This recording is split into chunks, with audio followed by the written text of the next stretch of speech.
so cheery.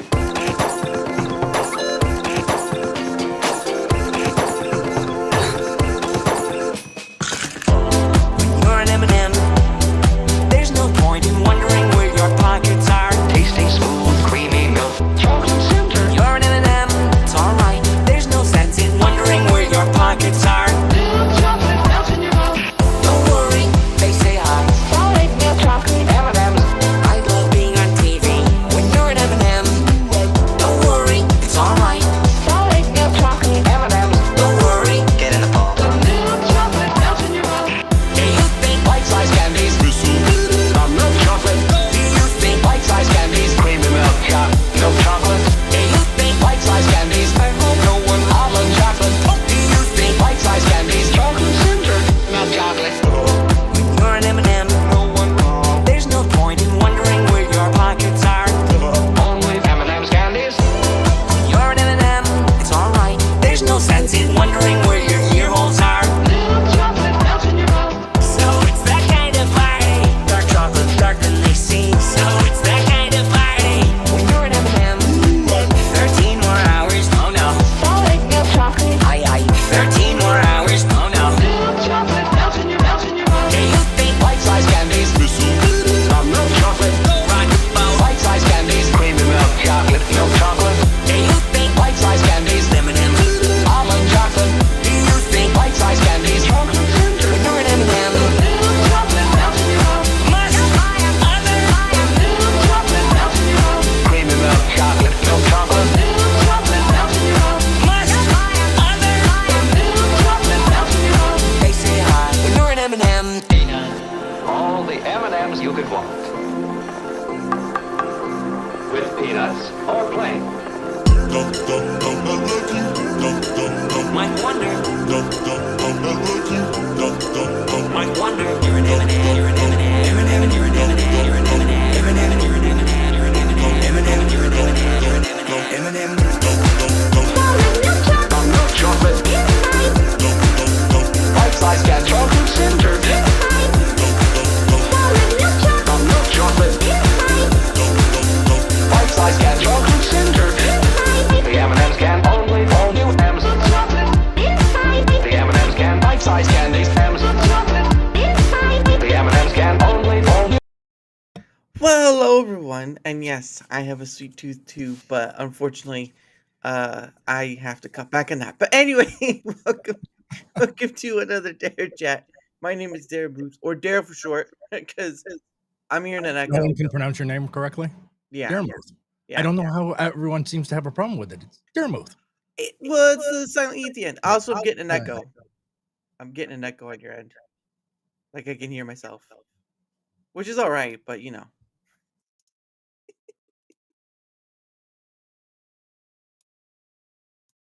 We'll give him a moment to master.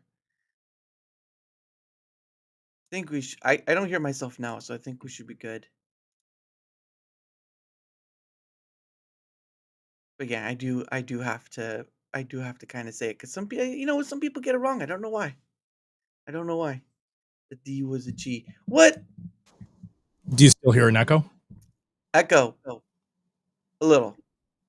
It's. Whenever I speak, I can hear myself a bit. Yeah. So I'm not sure what's going on. Yeah, I don't either. I'll keep working on it. Okay. Dare must no. Dare must. Okay. Now you're just being mean. No, anyway. The beauty of it all, right? Anything can happen at any moment. A comet could fall on my head at any point. I don't want that happening. But anyway, welcome to another DaraChat. I get to have on the man they call so drunken that even the drunken masters were scared. But Jackie Chan will not call you. How are you, good sir? I'm doing well. Thanks for having me. Oh, Yeah, well, I mean, we streamed together before over on Sean's show over through Ralify, but I haven't been streaming with him quite as much because of my own schedule. Yeah. It's really packed with work. Yeah. Hey, I'm full time. I understand the feeling because I don't.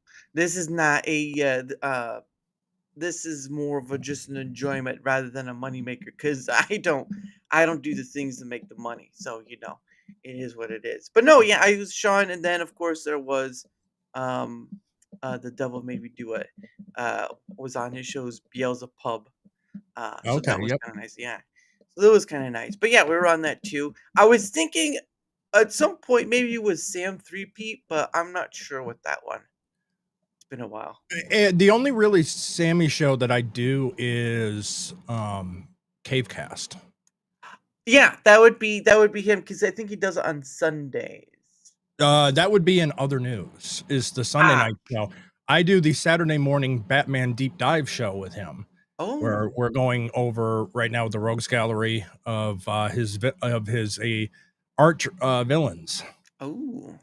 Now So that's something to get into, but unfortunately, I was not born a comics person. I've probably only read maybe one comics book in my life, and life has had it for that. But regardless, I can't talk about this stuff. I think the weird thing is if um when people are on a show, whatever it may be about, because I'm more free range than some. Because obviously, if you pick a niche, you stick with it, you go with it, all that right. stuff.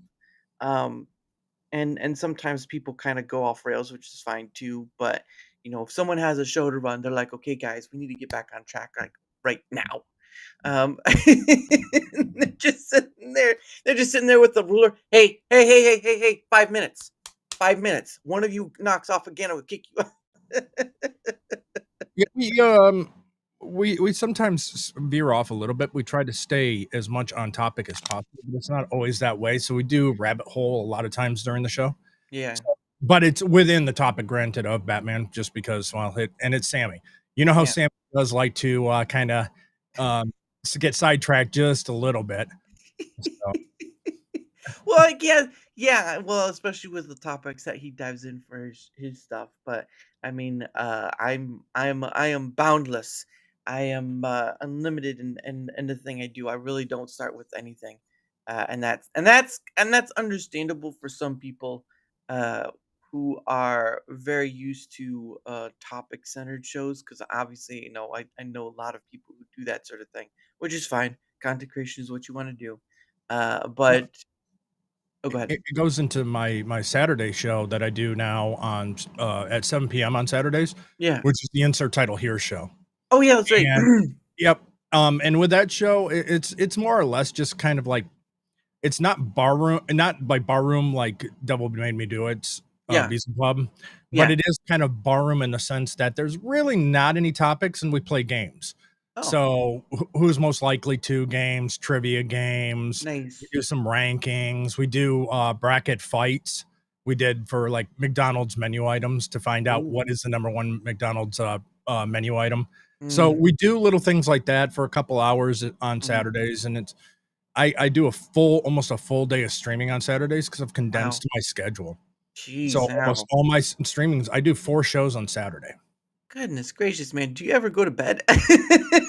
Well, it used to be a lot worse, where actually I would stream, get like a little bit of sleep, and then be up for Sammy's show in the Oh, morning, and then finish it off. And I was like, well, I could free up the rest of my schedule throughout the rest of the week yeah. if I just condense it all into Saturday. Ah, okay. Oh, yeah, So that makes sense. Saturday's my primary streaming day, and Yeah. then I do whatever kind of comes up throughout, and then I have my news show that I do on Tuesdays at 6 p.m. over on my channel, Oh, and nice. we just kind of talk about like a topic or something that kind of popped up in the news. Mm. And Tiny but Fierce is my co-host over on that channel for that Yeah, show.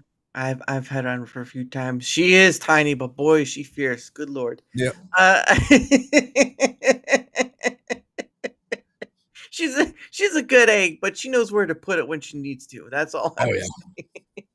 Sometimes I got to reel her back just a little bit when I'm trying to move on to the topic. Yeah. Okay, okay, she's going for a little bit longer. Right. Yeah. Okay, now I can jump in. Yeah, there you go. Hold, hey, hold those horses. Hey, hey, hey, hey, hey, hey, hey, let's come back there. All right, hold your horses. But no, that's pretty awesome. But yeah, I mean, it's just uh, ultimately at the end of the day, content creation is what one wants to do with it. But there's all these little intricacies with it that I've always found interesting because I didn't come into this like knowing what I wanted to do with it. It was more of just like, what's the term? Just trying to sort through trial and error, that sort of stuff. Hmm. Because I was like, at the beginning of it, I was streaming me playing games and whatnot. Not very many, but that was kind of like, it's really not where I wanted to be at. And then, inviting someone on, having conversation about whatever, that's where the ticket was. And it was like, well, I really don't see, because I don't for me, I don't just have content creators on because that's the majority of content creator shows is other content creators, which is fine. But I also have people on who aren't content creators, which are like, um there's a lady, actually, funny enough, there's a lady from the Netherlands, and she was friends with the lady I had on who's from South Africa, which was an interesting conversation. But they both had never been on something like that before. And Wendy, her she can speak English, but it's not very good. So at times it's very hard to understand her. And of course, she's from the Netherlands, so there's another, you know, translating in your head of Netherlands to English. So there was kind of like that, and she was nervous, like leading up to like the week or so before, that sort of thing. It's just like, you'll be fine. It's all on me, right? And she came on. She made like an hour and a half, hour 45 minutes. I'm like, that was pretty awesome for someone who's never been on before, and that's sort of why I do it too, is because of the wide vast reach this technology thing we use allows us to do. Yeah, the technology is great, but I think it is going to be the death of us with everything that's been happening lately. That's for sure. Mhm, I am definitely a person that believes that Skynet is definitely going to happen, mhm, and I think we are marching closer and closer to the machines taking over. mhm. Uh, but Right. I do love technology. Mhm. Right. Well, I mean, if you want to go like the machines taking over, I mean, they've already kind of taken over to a degree. You don't wash, you used to be back in the day, you would, what was it, like use a hand crank and a wash bin that you'd have to turn by hand. You don't have that anymore, right? You'd have, you know, what was it? I don't know if that was technology, but used to have milkmen stop by and deliver milk. Now you can just go to the Oh yeah. grocery store, whatever you want. There's a lot. Oh, go ahead. I was gonna say, it's not so much the technological advancements of making life easier that way, it's the AI. Mhm, That's what I'm concerned about, is that I think we're advancing AI, faster than we're gonna be able to control it. mhm. That's just a little bit of my fear when it comes to the AI. Otherwise, other technologies, I have no problem with it. Mm. Well, and it's understandable too, because obviously there's going to be two sides of that conversation. Because I've seen both, for and against, and all the stuff in between. But I mean, it's kind of hard to step away from it when one of the biggest ones, aka Google, it is going to do it anyway, regardless of what you have saying it. Because if you're putting your stuff on YouTube, you're kind of giving them that. Right? Like Very you're true. you're you're giving Google, whenever you put a video up, whether it be a live stream or a video, you're giving Google all that data because of whatever benefits you see fit from getting from YouTube. But YouTube is their data mountain, and you hand it over freely. Yep. Oh, no, don't disagree there, but I think what it is the technolo when it comes to technology overall, Mm, I would say that I think people are getting dumber, because there's no achievement to actually knowledge or actual, learning. They just go mhm, right to their smartphone, type in your topic, whatever, and you just read the first thing and immediately agree. Where I mhm, think people of the past actually had to go and actually do the research and actually have to look into it. So they actually had to, I think people were a little bit smarter when it came just to basic knowledge mhm. Yeah. compared to nowadays. Mhm. Well, that also brings the reference of like what, like you're it sounds like a general, but like what a specificity of what people you believe are uh dumb. I mean, that can be used for just about anyone you don't agree with. So I mean, that's just It's I think it's attention span. Mhm. Because it seems like the attention span for most people, especially the younger generation with TikTok brain, they're so Mhm. used to just a quick, where Right. older generation can sit and watch a long form podcast, can Mhm. watch long form and get something out of it. Mhm. Well, and it should be stated too that not everyone can sit down and watch a long form. They usually listen to it, right? Like Yeah, they, or you listening to it. yeah. Well, the Well, what you that's why I don't have a problem with, like, Audible. okay. I like what Audible's doing because, I mean, people can sit there and listen to, I mean, it's essentially just book on tape, which we've had for decades. Yeah, yeah, So, and that I don't have a problem. People want to, I mean, actually, I think would be better if, people actually did that at work instead of listening to music, listen to have a book on mhm. while you're working or something like that, if your job allows it, if Yeah, you can do yeah, that. that is true. Sometimes your job is allow it, but yeah, because I mean, I've listened to like when I was, the thing with Audible, like when you're signed up for the membership, whatever, I'd get like the free credit once a month. And I'd do like for certain books. Usually mostly did it for the Witcher series because I'd Mm. played the game, but I didn't know the books. So I was like, well, I don't really want to read it. So I'll just have someone else read it for me. And the guy who actually did it was pretty good. I can't lie about that. He was a pretty good and he voiced all the characters, including the female one. So you you take that as is, but it was a pretty good book. But yeah, no, I can understand that. Again, my point is sort of just kind of like being at the center of it rather than just taking one side over the other because I think people tend to exaggerate or they tend to fear the worst when really, I mean, if you really want to get into it, I mean, we're dust mites in a blue marble circling a golden sun. If you aren't afraid of how deep end that is, I don't know what else. I don't know what else to say to you. Well, I'm not gonna say that I'm cheering for an asteroid, but I'm kinda wishing an asteroid would come. I'm not saying that I'm looking for a future Carrington event, Mm, to zap all our electronics and kind of do a little bit of a reset, but I think in some areas kinda do need a reset, yeah, politics being one of them. Uh, right? Yeah, I can understand but that. I techn my overall concern is the fact that I don't think humanity's compassion is growing and understanding of technology is growing at the same rate as technology. So Mm. I think it's one of those things is we're creating something that's gonna get out of hand.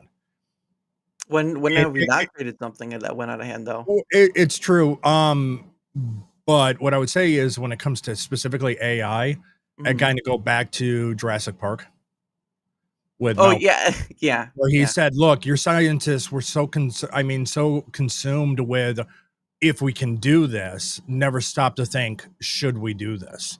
right. And in some technological advances, that's true and it's fine. I think in the case of the AI, Mm. um, I think the race for it and to be the first to have these big models and control over it, because, well, whether it's Google or it's a government that does it, Mm.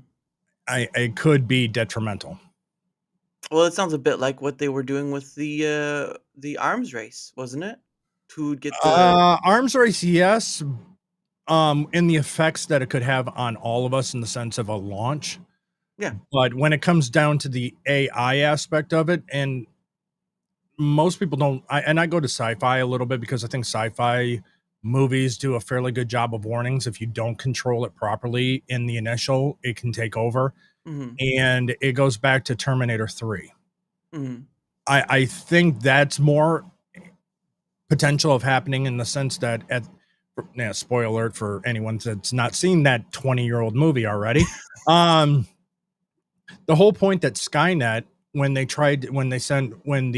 military father sends John Connor to go shut down Skynet, he Mhm, sends them over to this one place. Well, you can't shut it down because it's the internet. It was on the internet. mhm, The only way to shut it down would have been to completely kill the entire internet. mhm, You shut down just one node, well, you didn't shut it down. You would have to completely take out all of the internet. And I think that's what's happening. That's why I actually think Google's Skynet. mhm. Well, I mean, it I wouldn't disagree with it because obviously it's global. Obviously, Yep. Google's global. It's been number one search engine within the whole world. Number two with YouTube, by the way. Number two with Yep. YouTube. But Uh, still same parent company. I mean, they're both one and the same at a certain point. Doesn't matter the name of the company. It's just Google at the end of the day. Mhm. Um, yeah, I can understand that. I mean, obviously, there's been a lot of issue with that and all that stuff. But again, people still use it despite those warnings, and that includes a lot of content creators. So again, the question is, do you stop lending a hand to it, or do you continue on the path regardless, knowing I'm that sort of fear I'm of fine with fearish? it being I'm fine with it being a tool. Right. But the thing that concerns me, and when I say AI, I'm not talking about just your general large model stuff like that. I'm talking about what they're working on, which is ASI. Um, that one is the super intelligence. Mm, That's when it goes, I mean, already completely overtakes humanity from processing and everything else. mm, It becomes essentially it's a super intelligence. And mm, that's what they're getting closer to doing. And that's really what a lot of people have a fear of is actually the starting and the creation of ASI, even though they're working on it. mm, I think they are now projecting that they potentially will have ASI up by 2030, mm. It would be that would 2035 at the latest. But with at the speed, I mean, how many times has Grok already been updated? mm, Gemini is now up. You mm. have Windows that has their own AI. Yeah, All these companies are all doing them. yeah, Copilot, I think it is for Windows or Yeah. Bing, whichever one it is. Then you have ChatGPT, of course, and all Mhm, that including. So there's a lot out there. Obviously, the Chinese stuff, DeepSeek, Quen, the Chinese have their mhm. own. But I mean, There's no way to stop it at this point. I mean, it's gonna go, but I think it's gonna be we're gonna be looking back at it going, maybe we should have restricted and kinda controlled this just a little bit more than we did. well, yeah, and that's understandable. I mean, then again, I would ask like, what technologies haven't we created where we haven't said the same thing though, right? Like there have been other technologies where we Yeah, would have said the damn same. automation. Yeah. Damn automation. If it wasn't for automation, we could have everyone in the sweatshops and working on those, lines, and we wouldn't Yeah. lose to robotics, and oh, Mhm. no, there's advancements that are good. Yeah. Um, again, it's my own personal I mean, and I know it's a fear for some people, but it's my Yeah. fear overall um, when it comes down to AI, Yeah. not saying that I'm gonna be right. I'm Mm. hoping I'm wrong. I Right. really am. Right. No, and yeah, and I think that's to be taken into consideration because everyone has a fear of something, whether it be the technology or simply just of their neighbor living next door looking at them through the window, which is kind of a bit of an extreme. But I mean, there are those people out there, to be honest. All right, or the person who's driving and they think the person behind them is following them, which may not be the case. So it is a question of uh will it happen or won't it happen? And then that comes to that question of when it will happen. But I think there's a lot of people out there trying to use it for that tool end that you spoke on as well, where they're Yeah, trying to. At least I know there's a gentleman that I've seen on X who's trying to do uh, take away sort of like take away the training on the like Reddit sewage, which Reddit is yeah. technically almost like a sewage plant at this point. So, and they ban almost everyone. It seems like I keep hearing like they ban one whatever they call that community or another. It just gets crazy for that place, and it's Reddit has been around for I don't know how long at this point. It has to be close to 2 decades, I would think at this point. I wouldn't be surprised if it's going on well, yeah, I would say 2 decades. Yeah. Probably about 2005. Yeah, sounds about right. Yeah, yeah, it does sound about right because I think it was the original CEO or creator of had passed away. I'm not sure if it was because he killed himself or it was just he got sick or whatever. But yeah, it's been around. It's been around forever. That's good old Reddit. We got Reddit, but MySpace had to go away. That's the sad part. Um, Yeah, but no, but that's not true. MySpace still exists. It's just really changed its form, and no one really uses anymore. yeah, yeah. Obviously, because Tom sold it off. I think it was to Facebook. I think it was. I'm pretty sure it was. Nope. Okay, so yes, Reddit was formed in June 23rd, 2005. Huh? There we go. See, So it is 20 years old. man, you should have bet on the lottery for that one. Goodness sake. That man won how much money? Oh my goodness. But no, I understand the fears of technology stuff. It's not like you don't see that on social media every day, but it does kind of come to the cross of this or that scenario. And I think everyone has a different opinion now, of course. Again, just looking at social media out there, it's a wide array of F you and F everything at this point.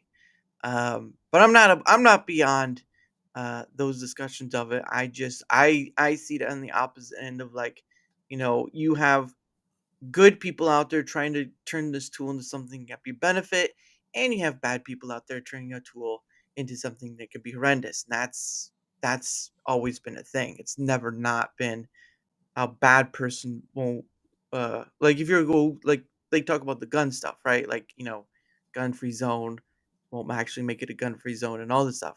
Well, Yeah. the gun's been invented and bad people use guns too. Doesn't matter whether you agree with it or not, bad people will use the tools they need to do what they want to do, and that's been a thing for I don't know how long.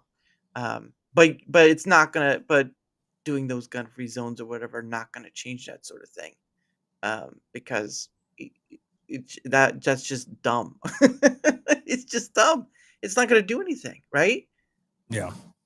So, but that leads me to the question: have you gone to a shooting range yourself? Yes, I have. Mainly Really? also because I'm a Navy vet. Oh, really? Wow. Wow. I've talked to a lot of uh, army army people of Navy, Marine, Army, I think Air Force. I talked to a few Air Force as well. Haven't talked to a Coast Guard yet. Really, really hoping I get to one day. But yeah, that's a lot of people. But no, that's pretty awesome. Though, what are the ones that you've shot off, or did you just take your? I just standard qualifications because I started out as sub. Um, and so my training was kind of basic because of the job that I did. So I Right. had my yearly qualification. So 12 gauge shotgun, 9 millimeter, Ooh, M16, and M60. ooh, nice. Wow. Now, Lisa, the question is, will you have a shot off shotgun? When the machines rise up and it's a post-apocalyptic situation, yes. There you go. There you go. Some we can agree on right there. But they'll have lasers though. So I mean, shot up shotgun may look good, but I don't think it's gonna do against No, lasers. no, no. Curse those Unless lasers. I'm riding on the back and I'm running away from a Terminator, a sawed off was probably not going to be the most effective, but Great. And it just paints the most perfect picture. He's riding on the back of a horse with his long flowing hair and a sawed off shotgun in one hand, American flag in another, and he says, "Get out of here!" Someone's gonna make a generated image of that. It's like, okay, all right, you got me with that one.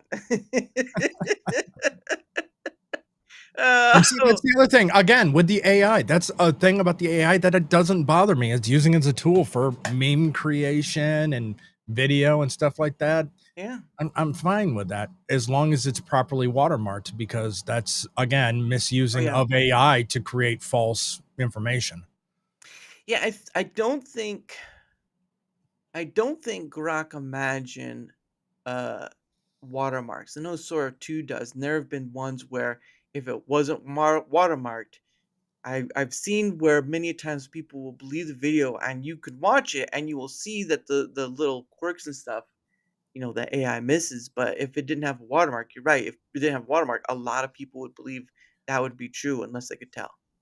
Right. I mean, I watched. I can't remember her name. I was watching one of her this woman's channel, and she does news and reporting, and she was looking at with the stopping of Snap, and she Mhm, was going through articles and stuff like that. And the article actually used a Sora video, and mhm. she was commenting, and I had to go into her comments and say, "Hey, you need to check your source. This is an AI video that you're commenting on, thinking it's real. Yeah, You've got to watch. It's like people got to watch what you're reporting on and what you're using as your source." yeah, and that kind of go to your credit too. Like people can be quite gullible to Hmm. what they presume right off the bat, right? Like again, the news media has been pretty good about this, right? Where they will put something out there and either it's something omitted or something changed or something to make look horrible. So we already know that the news media is not really truthful in that regard. Oh yeah. Uh, mm, Well, we see that. I mean, yeah, it's obvious. Even before any kind of AI or anything like that, they're manipulating everything. In mhm. fact, I just saw recently the BBC is two of their heads of the BBC were just put in their resignations for lies about January 6th. Ooh, They oh, took Trump's speech mhm, and said, "Join me and march to the Capitol." mhm, Block a whole bunch of that out. I mhm, mean, it was like 58 minutes, and then clipped in and fight like hell, mhm. completely mischaracterizing and lying about what was actually said. Yep. And that was the BBC. Mhm. Yeah, I think I did see some mention of that on like something like I think Trump's trying to get billions of dollars from them or something like that. Which go him. At least he'll get something. Yeah, Um, put it into the ballroom. yeah. I actually I actually saw someone have that as a Halloween costume. There was the White House and they had the West like was it West End or East End where it was just like a whole crane and everything there. I was like, that's pretty well, and the funny thing too is like that must have been heavy, and two, that probably took a lot of time to get done. Oh my goodness. But yeah, no, if that is being the case, then hopefully he gets him out of it. Because I mean, he did. What was it? He did sue. What was it? CNN or something like that. I think it was ABC News, yeah, specifically Stephanopoulos. yeah. Oh yeah, that's right. I remember that. Yep, that was the main one, and then he sued CBS Hmm. over the editing of the Kamala interview, Hmm. and both settled. Right. Yeah. Well, that's. I mean, obviously, from it to getting worse, so why settling? Um, but yeah, I really liked I really liked the name he gave. What was it, George Slopolopoulos or something like Yeah, that? I almost feel like he was trying to put a Snuffy from what was it Sesame Street Snuffleupagus in there, and I was just like, yeah. that was that was too funny. You gotta give him credit for that. Um, but Alaska Man Jeff says, sadly, I know someone who's trying to create a fake abuse scandal. Thankfully, they didn't succeed, but now with AI, they likely would have won. Likely is the key word that I'm holding on there. They were trying to get my help. That's how I know it was fake. Okay, all right. So you're helping the person. All right. Yeah, that's bound to be the case. But I mean, there was what was it? There was a showcase of something. I don't know if it was during his when he was going when Trump was going for like the um circuit for getting voted in or whatever. And they had shown a video of like a real like a car and smoke and it looked real life, but it really wasn't. You could put a mouse over it, whatever. And you have Mhm. something like Unreal Engine 5, which is very photorealistic to some manner. So you do have stuff like engine out there that are trying to be photorealistic as well, and you could create Oh something yeah, out of that. Yeah. oh yeah. No, no, no. Man can make it too, just using the stuff we already have. It's just the AI would be able to do it so much quicker. Yeah. Yeah, but that And was especially with, I mean, it was like not even 10 years ago, they were already replicating voices. Not great, but they were yeah, close. Now it's, I mean, a lot of these are very almost spot on now. yeah, yeah. There was I can't remember. There was a company who was trying to no, I don't know if it was replicating voices or whatnot, but it was trying to do voice work. But yeah, I mean, back in the day, used to be like what deep fakes, right? You used to have to use deep fakes and cut up the voices or whatnot. Now you just have to feed it to, I don't know how many times one feeds it to get it right. Because again, there's been all the Trump stuff. There was a whole thing with like the what was it, Obama and Obama and Biden and Trump playing a game or something like that. Just stuff like that. But again, it's you have things like the Sasquatch and the Stormtrooper videos that were out not too long ago. I don't know Yep. if you remember seeing I, those. I do like the Sasquatch ones. I will say the comedy with the giant Sasquatches have been hilarious. Oh yeah. Yeah, and then the Stormtrooper ones were pretty funny too. But I mean, that's the part of it too, is right, is that if you can use humor, you can get away with it not looking so great, even though you know it's AI. You found a way of acceptability through that. Humor is an acceptability, right? You watched Sasquatch, you laughed about it, you shared it with friends, all this stuff. So there's a almost like an automatic perpetrator. No, what's not perpetrator, but perpetuator. Yeah, I think that's the word. Welcome, welcome to Hook on Phonics. What starts with the letter P? Perpetuate Yeah. um Yeah. Okay. the videos and stuff. Yeah. So it really is a uh individualistic responsibility, just like pretty much everything else in life. Unfortunately, you don't get away with it easy in life. That includes even your own political systems. And Alaskaman Jeff says 3 seconds of footage is all some systems need. Really 3 seconds? I thought it'd be longer than that. I thought it'd be like have to be like a minute or so, or like half a minute. But that shows you what I know, right?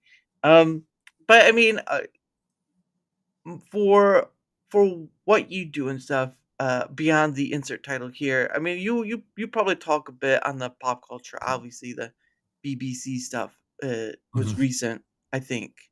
Yeah, I think it was recent. But you do a lot of I different. Oh, go ahead. I was gonna say, yeah, I do. Mainly because I grew up on talk radio. Really? Oh yeah, obviously, yeah, Yep. yeah. What did you think? So that reminds me. So what did you think of when they turned the Green Hornet into a movie? That one's out of my wheelhouse. Ah, can I ask one? What But what I about because well, okay, I'll say this much. I'm not a huge fan of Seth Rogen. understandable? I think a lot of people could agree with that. Um, but the guy who played the I think it was Bruce Lee. Yeah, the whoever played the Bruce Lee character of that. What about um, what's the other one? Hi Ho Silver, I think it's called. That one would be I was gonna say Lone Gunman. Uh Oh, that's right, Lone Gunman. Yeah, no, that's not the Lone Gunman.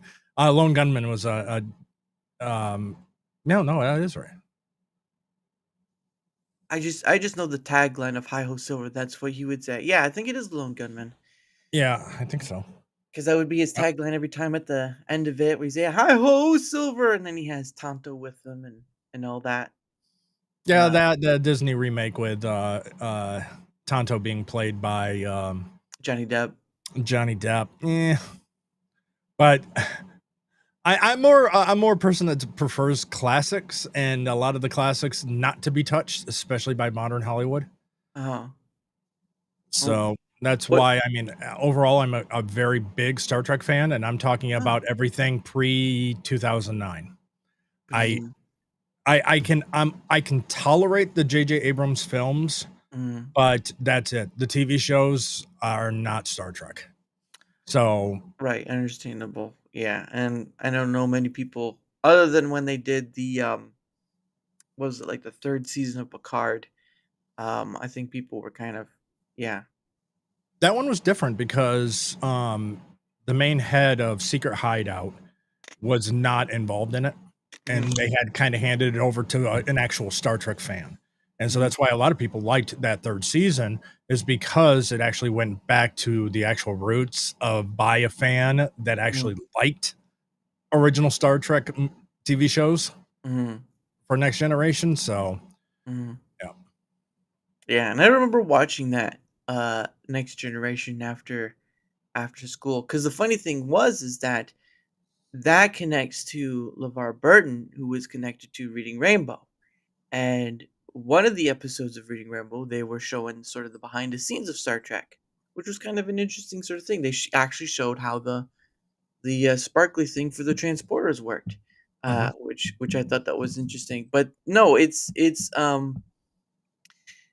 just one of those things where there are a lot of shows you start remembering, that it is a lot different now. It is a lot different. I don't watch cable anymore by any standards because it's mostly just ads at this point. Like, uh, Yeah, most of my show watching is streaming of some kind.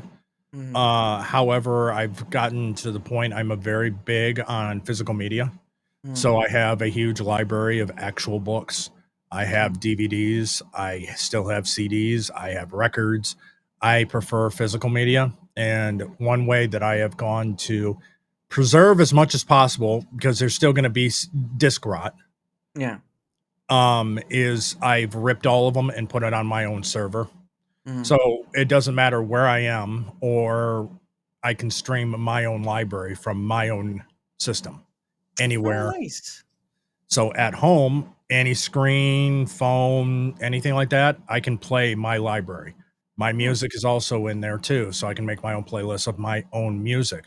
So I'm mhm, not having to pay for like Spotify. I'm not yeah, having to pay for all this stuff, and it's my own library that I own the physical mhm, media of. So mhm, there's no chance of a TV show becoming problematic and they decide, well, we're going to take this off.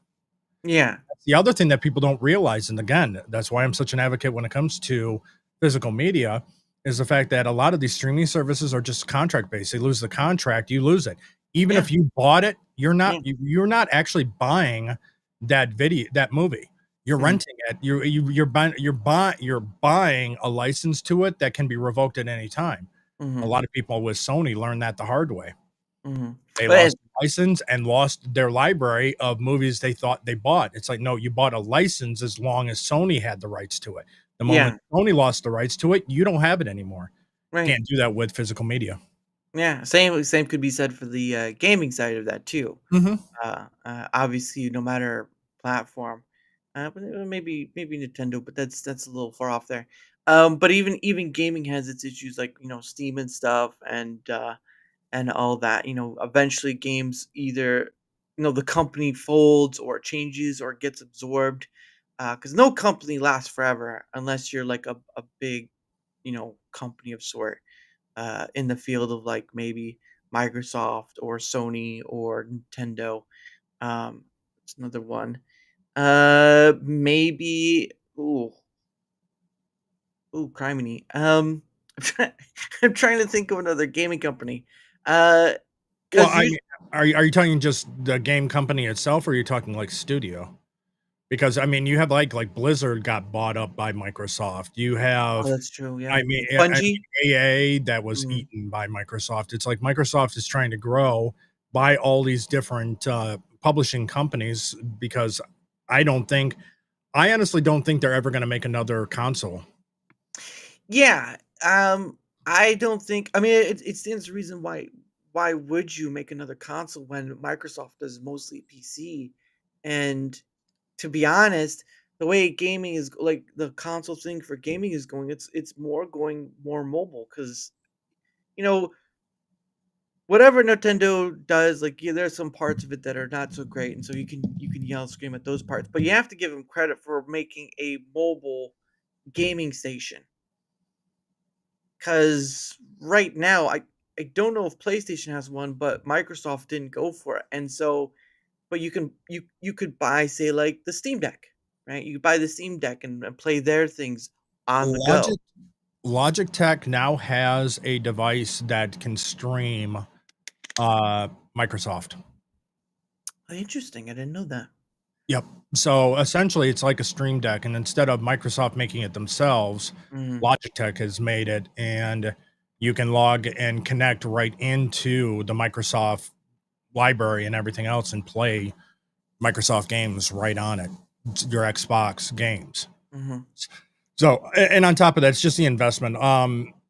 Yeah, they're more PC, but they're moving more to software, and it's like, well, yeah, they're games. Consoles now are essentially just really high-end computers that are Yeah. not upgradable, and Mhm. so why lock yourselves? Why is the company going to lock themselves into a console for Mhm. multiple years that can't be upgraded except for a new system to come out? Mhm. When a lot more people are buying PCs, you can then buy the Logitech Mhm. system, and you don't really need to actually have a console anymore. So I think they're going Yeah. to save money. And on top of that, usually in the past have always sold the consoles at a loss because they get it back through software sales, game sales. Yeah. That's where they made their money back. Mhm. Now I do know that the reason more or less there's the console part is because there are many different variations with PC, right? Yep. Different parts, all this stuff. So it's a little harder to oh, what's the word? To kind of see what they have and all this stuff, because again, your base is AMD and Intel for CPUs, and then you go from that list. But with a console, it's set and forget basically. And so gaming companies could just like, oh, this is much easier than said, oh, we got an AMD part with a NVIDIA part and all that stuff. It just get wild. Um, but yeah, for Microsoft, I think it just makes sense because why go against the grain? I mean, I don't know if they tried for the mobile thing, like what Nintendo was doing with the Switch. But at the end of the day, though, I mean, they bought Minecraft, all right? The thing that's still Yeah. going in what, 20 something years at this point? Um, Yeah, it's been around for a long time, and again, that was I think almost not one of their first acquisitions, but that was one of their first biggest app. The big one is mhm, of their first acquisitions when it came to getting that and moving and getting more studios under their umbrella. yeah. So I think in the essence, yes, they are probably moving towards not having another console just because Leave the why? leave the consoles to Sony and Nintendo. It's like Nintendo, I think, will always do consoles. Yeah. I don't foresee them ever licensing out to be multi-platform gaming. That they're Mhm, locked in. Everyone knows what Nintendo is. Nintendo's been that way since the beginning, mhm, and they don't really. While they do rely on third party, they're mhm, very restrictive with their third party, uh, yeah, compared to the other platforms that were out there. I mhm, mean, that's the part of the reason why Genesis lost out in during the console war. yeah, yeah. And what was it? What was this? Missteps with their consoles. Right. What was the thing that there was the old commercial? Uh, Sega Genesis does what Nintendo don't. Yep. That turned out well. Yeah, in the long run, Nintendo is still around, and and Sega is only making software for Nintendo. So, yeah, Yeah, Nintendo was the winner on that one. Though I yeah. had heard a rumor that uh, Sega was thinking about maybe trying a new console. Mhm. I haven't heard anything recent about that, but there was that rumor that was kind of floating around. Well, maybe. If it is true, maybe, but I would still find it hard because they're really they're in a weird place for a game company basically. Because I mean, obviously, Sonic is their head flag, and that's been a mismatch for the past few years. Um, but all the other games that are coming out too, it'd be really nice if they remade some of their games, but that's a costly effect in itself, unfortunately. Or who knows? Maybe It'll be licensed to Nintendo. You get your Sega games on Nintendo. there you go. Well, they got the virtual. Well, the thing is Nintendo has their virtual consoles of the old games that they have ported back over so you can play old Nintendo and Super Nintendo and N64 games right on the Switch. Yeah. Watch, they turn around and work a deal with Sega, and now all of a sudden, then you can play the Genesis and the Master System and play old Sega console games on a Nintendo. I think that would be hilarious. That would be hilarious. But I mean, isn't oh man, criminy. I just had it too. Dang it, every some stinking time. But yeah, I just it makes sense for Nintendo though to have a console because they have the exclusivity stuff that people want. Mario, Zelda, um I don't think Star Fox has been there anymore. Let's see. You've got the Mario Party stuff, Smash Brothers. You got Smash Brothers. That's a bit of exclusivity. Metroid is another Metro- one, and it's because it's a lot of their first part. The thing is out of all of the consoles, Nintendo has always had the strongest first party. I mean, if you look at, I mean, really, Microsoft really hasn't had first party. Granted, they bought up studios, and now they're first party.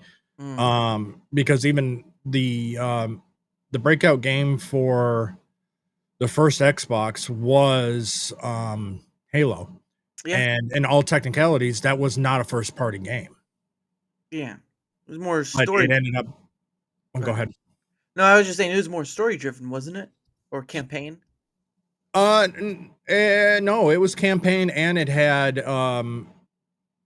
the ability to do like death matches and stuff like that.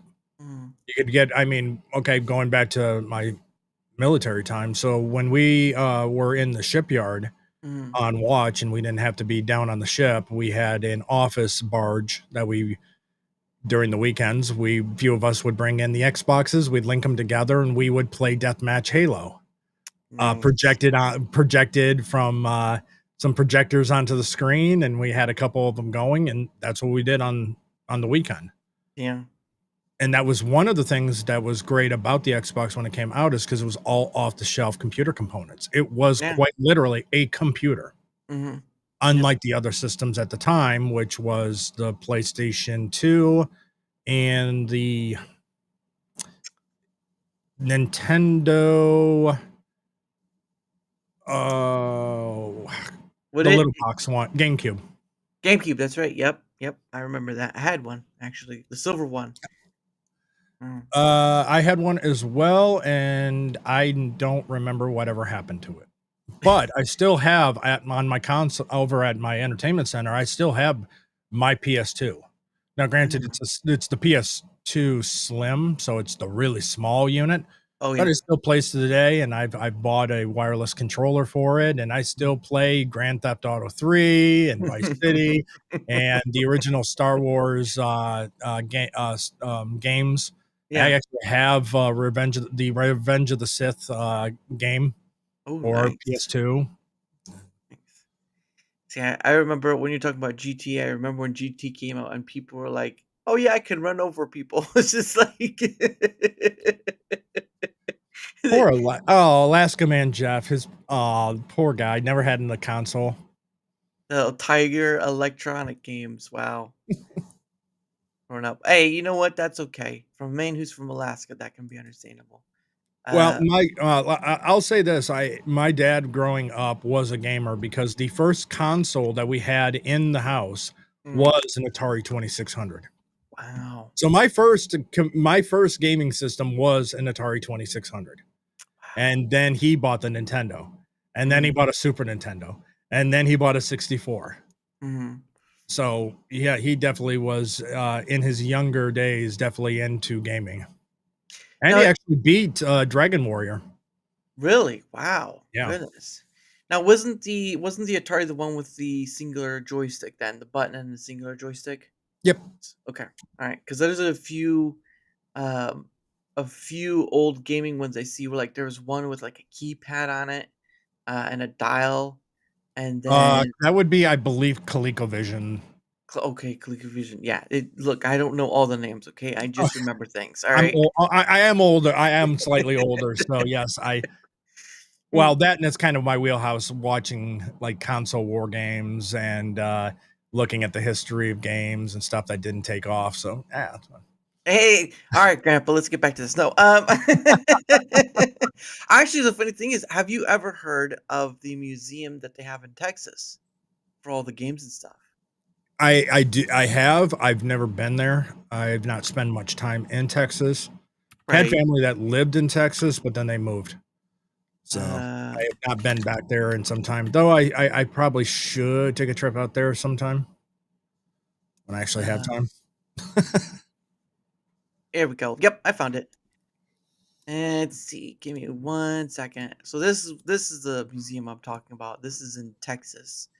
It's called the National Video Game Museum, and they set up the old console. Actually, you know what? Let's just. Addictive toy in history, and it's definitely the hottest thing this Christmas. So I think they didn't. This wasn't here when I first saw it, but they actually have all the um things set up, like the Xbox you see there and all that. And it's just a bunch of guys.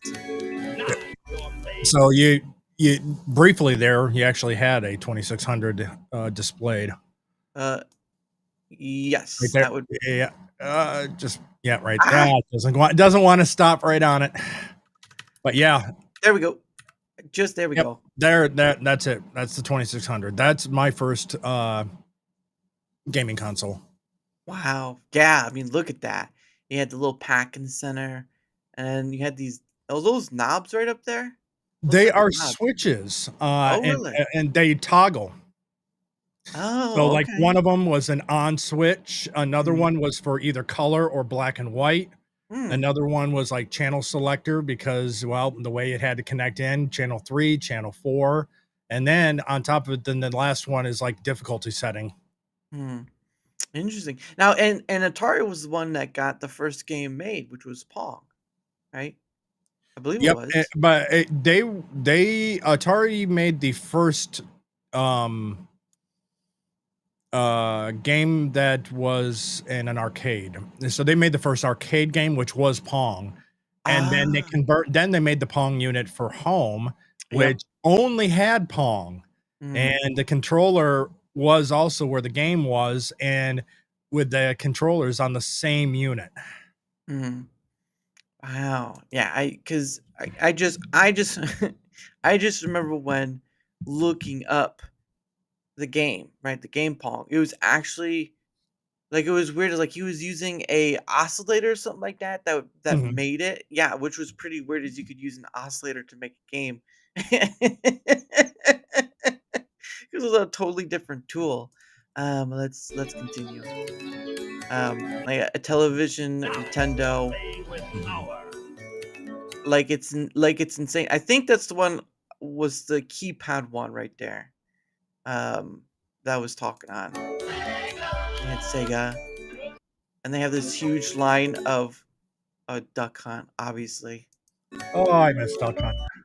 Yeah. Can't play it on you cannot play it on a modern screen. Why is that? It's the way the gun works. Oh, that's right, because it's like a light sensor thing It's a with it. way because the light flashes, and because it was set for CRT, Yeah. refresh rates and stuff are too high and don't work right, so it Mm, won't read it. mm. That's crazy. But no, I mean, yeah, that makes And sense. did you know the trick about Duck Hunt? What was that? If one player had the light gun and was playing it, and your controller was plugged into port 2, Yeah. another person could sit there and control the flight of the birds. Oh, wow. Goodness sake, I didn't know that. Man, I had a cousin who had that game along with the Mario one. I was like, Yep. I could never liked playing that game though. I never liked playing Duck Hunt. Um, It got old. It got old quick. yeah, yeah. Let's see. So, and it's just a bunch of guys like kinda started yourself, like guys like yourself who are very, as you know, a they go pack through. rat kid. Along comes this really cool medium, video games. This great on a card. Actually, what was that one? Oops, no, never mind. Anyway, yeah, they have this lineup here of all these That systems. is a very okay. That system right there is a very old Sega system, which is called the Master System. Yeah, I can see it. It says Sega Master. Yep. Wow, doesn't even look like a That Sega was thing. the unit before the Sega Genesis. Really? Oh, Yep. okay. Because I think what was it after Genesis? They had the the CD one. Was it? Saturn. Yeah, Saturn. Right, right. Yeah. Cartridge sort of thing that I can not only play. And people and like this is like their whole, just like handhelds, all this sort of stuff right here. Hey, but guess what? I think I can collect these too. Yeah, I started collecting games and probably as a kid. Co-founder. into Like early it's 80s. crazy that a bunch of guys and they have this, and this is from a room, not like an enclosed room, but it's a room where it's just kind of like showing the 80s, like all player 80s nostalgia. in the late 70s, just like my partners were, but it just And snowballed it's from crazy. that. At one point, I had over 50,000 games in my garage. Wow. It doesn't take long. That's the collection. 50K? 50K. Holy crap. And they're probably the cartridge ones too. That's criminy, goodness sake. Oh To my answer goodness. to answer Jeff, Yeah. the first game I ever played was Pong. And Pac-Man on the 2600. Pac-Man. I actually played Mrs. Pac-Man on the cabinet version. Mm. Because there was I'm not going to say the name, but there was a non-profit organization you used to go to, and like a community thing, and with their kid groups, they would actually, it was late 90s, they had actually these two cabinets.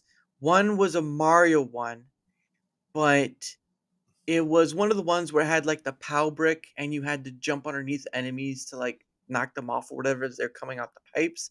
I don't know, remember what that was called.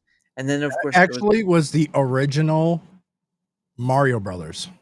oh, okay. All right. Okay, yeah. And then the Mrs. Pac-Man cabinet. So it's always, you know what? It's always nicer to play a game in the cabinet because it just has that feel of like the arcade ordeal. And Killer Mike says 50K, those are rookie numbers in this racket. Mike, you don't have more than probably a few. Don't give me that. Long before all of a Goodness sudden sake. you're Oh wow. Okay. So you got a few right here. Can't really see them clearly because of the I know. blur, but you got arcade. It's just crazy how the looks and things changed over time, though. Because you have that one over there. He has this one that looks like a typewriter. Yeah, that this- one I'm not so much familiar with. Yeah, and I don't, figure out it's just too much. And they have all these. how old many of games these right here. things. Oh, there you go. Mattel Electronics. I remember. I think my grandpa had one of the football ones. Yeah, I think that was true as well. Yeah, but I have seen at least one or two of those in the past. Oh no! Now I know what it was. Actually, it was a baseball. Oh, the baseball one? Oh, okay. Yep, it was a baseball one. Oh, wow. Football Blitz was my favorite arcade game. Oh, not bad. That's pretty awesome. Are there? What don't I have? And it looks like they have the Where's the original list? boxes that went with them too. Now this one is pretty interesting. That looks like it's for like a jet one. This silver one over here looks like it's for like a, I don't know, you're racing a car or something like that where you shift the gears. Oh yeah, different kinds of controllers they had, especially on some of the other systems that weren't, let's say, licensed by Nintendo, because again, after the crash, the console crash that happened with the American gaming that happened in the early 80s, Nintendo really locked down, so you could only have authorized stuff would work, and so they were very, very controlling. Yeah. Well, and that's where you get the little sticker things on them, right? Like this is authentic, Certified. certified Nintendo, all that stuff, and if you do something to it, you void the warranty, all that. And in the days of Okay, I Oh, do you know like. that? Okay, so here's some useless trivia. Do you? Okay, so you know those warranty stickers? Yeah, Break it, and you've voided the warranty. yeah. It's a lie. Really? Yep. Wow. How'd you find that out? Watching other channels. I didn't know that either, and they're like, no. I mean, they're still. Now, if you go in and do kind of work on it yourself and damage it yourself, well, then it's yeah. Yeah, obviously. Yeah, that's the one that makes sense. But if you open it up to clean it, Mhm. you don't void the warranty. Just because you opened it up does not void the warranty. Interesting. Now, Wow. if you take the board out and start doing your own soldering or something like that, no, yeah, now you're working on it. Now, yeah, now it Yeah. is voided. But if you're just opening it up to clean it out, just because you broke that seal doesn't mean the warranty is void. Yeah. Yeah, they just made sure you were afraid of it. That's for certain. pre-internet, Oh, okay. So you get the Oregon Trail. That Master was the first. That was the first computer game I played on an Apple Mac back in elementary. And that's probably what this is right here. Well, That maybe. looks like an old, very old IBM. Yeah, it says IBM PC 1983. It looks like. Wow, that's insane. had to do it ourselves. So we started a newsletter called Digital Press. Digital We press. just all Okay. kind of met up and realized we had been doing the same thing all along individually. And that's kind of spawned the idea for doing a convention. And that Interesting. worked, and that was called Classic Gaming Wow. No. Okay. Okay. What was that? Spawned the No, idea it's not for there. doing a convention. Expo. And that worked, and that was Okay, that right there. All right, you're already at collector space. That's a lot. Mm-hmm. that's that's either everything must go or you're really wanting to see it to go to a good home. That's what that is. Jeez, that's a lot. called Classic Gaming Expo, which we started in 1999. 19, So we were okay. doing industry events, we were bringing our collection Wow. around, and all of a sudden, we're a traveling museum. And we were a traveling museum for 17 years. One of those Jeez. shows, we met a gentleman named Randy Pitchford, who's the head of Gearbox Software. That Oh, really? Wow. Hmm. That's interesting. finally led us to Frisco, Texas, where we opened this place, and we now have such a place where anybody can Wow. come every day of the week. You know, we Every were day of the preserving week. video Wow. game history before it was history. So when we finally had the opportunity to And they even have some of the old documentation stuff as well, instruction manuals and whatnot, which I thought that was pretty insane, to be honest. bring it all together and put together this museum, it was I'll tell you what, that was a big day. Culture I'll tell you preservation. what, I don't have any of my original games, boxes and anything like that because who kept that? Well, some people did. I don't know whatever inspired them to keep the boxes, but they did, and that's why they have them nowadays. Yeah, because usually I think the thing is like if you keep all the stuff together and it's still in good condition, if you were to sell it, stuff would go for a much high price. But sometimes when you collect something, you're not gonna sell it per se. We do a lot of good work behind the scenes. It's not And it's pretty interesting that they colored some of these and hung them up as all gold. playing games. There's a lot of historical Wow, look at that. preservation work. Having a permanent collection for everyone. So you get the Nintendo 64. Oh no, Game 64. That's up there. You got the Game.com handhelds. Yeah, that was a failed Is- console. Oh yeah. Oh yeah. Yeah. Jeez. Well, A dream come true for us.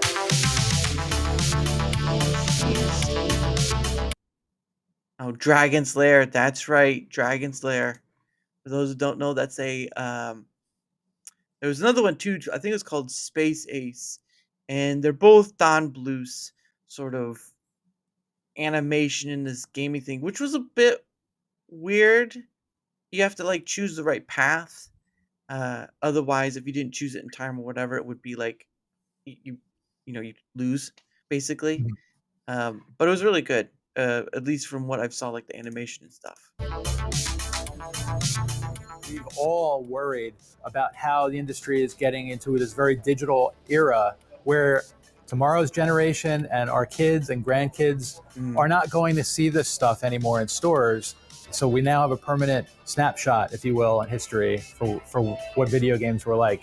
Video games impact the lives of something like 58% of the people on the planet. Video games make more money than music and movies combined. Wow. It's a huge thing. So how do you not preserve something that's that big of a part of the culture of the planet? Okay, now that's pretty awesome right there. Pong. Yeah. Pong on the big screen. And that's kind of a blown up replica of the first home Pong unit. Really? Yeah. Oh, So- okay, I see what you're saying. Wow. So it's all one unit with the controllers on the same unit Mhm. plugged into the TV, Wow. and it only played Pong, and was, I think, at the time like $100. 100. And you keep in mind that in the early 70s, at $100, yeah, Yep. It's a lot. I think if you were to try to judge for inflation, that'd be a couple thousand at least at this point. Jeez Louise. When you deal with the physical, it's just important to show what was being used at the time. What was the media that was being used, and Wow. and how cumbersome was it compared to what we do today? On a day-to-day Can you imagine when you floppies? ready? You ready for the price equivalent? What's that? $100 in 1973 equates to $729 today. Oh, I was way off. Oh, come on. That's still a lot, though. That is still Yeah. a lot. But no. I was just about to say, did you see the wasn't that Being used, and how cumbersome was it compared to what we do Can today? you imagine when floppy disks were a thing? I use those. Still? Not today. No. Oh. I don't use them today, but no, I did in the past. Oh yeah. Yeah. Now I remember there used to be smaller home versions, but this is huge. That's your 5.5, and then you had your 3.25. Your 3.25 was the hard shelled. Oh, the hard oak 3.25. Okay. What was the? Do you remember the memory range? I think that one was only like 500 kilobytes. Oh. If I remember, 500 to 800 kilobytes. And the first hard one, the ones that you see is saving. That one you could, because it was double sided. I believe it held 1.2 megabytes. And you can buy a half a terabyte pretty cheaply these days. Yeah. Jeez. In addition to that, the Windows 3.11 operating system only took 4 disks at 1.2 megabytes. Oh my goodness. I can But you gotta remember. keep in mind, hard drives still back in the early 90s were not that big. Yeah. Yeah. I can remember when on the GameCube there was a game that required 2 disks in order for it to run. I was like, well, that's something. But there were some games that required 4 disks just to run. Yeah. It's insane. on a day-to-day basis, casual people are getting their things digitally. You go online to get them. Video games are falling through that same process. It's inevitable, and I think we all knew that was coming. Wow, brown box prototype. That's interesting. I don't know what that's for. I can't read it. So what but we really want to do here, and why Vectrex. Yep. That's pretty interesting. 1982. Wow, and it looks very. I mean, I don't want to say it's an oscillator look, but it does kind of have that kind of look you would think of a oscillator screen or something like that. Pretty interesting in itself. this is so important to preserve is so that you can see the physical nature of video games. Wow, Game Boy. evolution. Biggest issue is how do you protect these things just from age? Even though we're digitizing that stuff, it's still important to have the original stuff nearby for people to do research. Wow. This is Odyssey, the new electronic game simulator. I'm going home to play my Intellivision. Sorry, Atari. Nintendo Entertainment System. Your parents help you hook it up. What? There you go. There's your ad.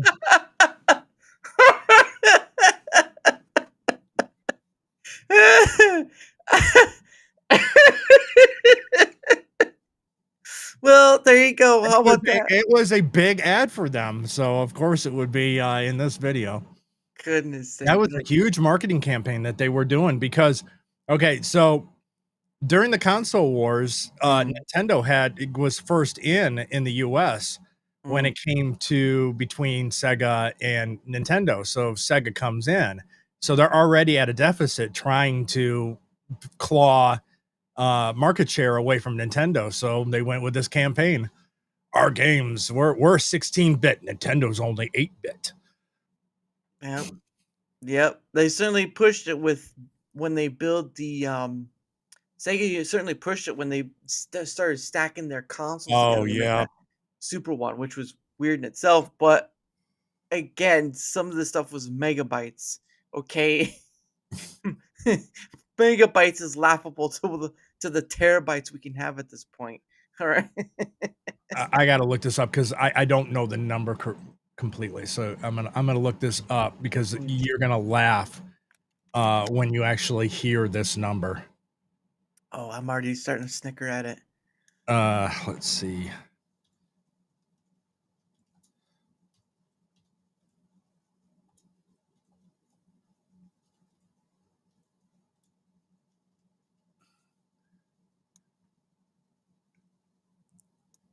So the average size of the ROM for a Nintendo game, come on, get. Wow. See, this is why it's great to actually have it, but it's not actually giving me. It's taking forever to search it. Wow. Wow. Okay. Grok is actually going through a lot of sources. Okay.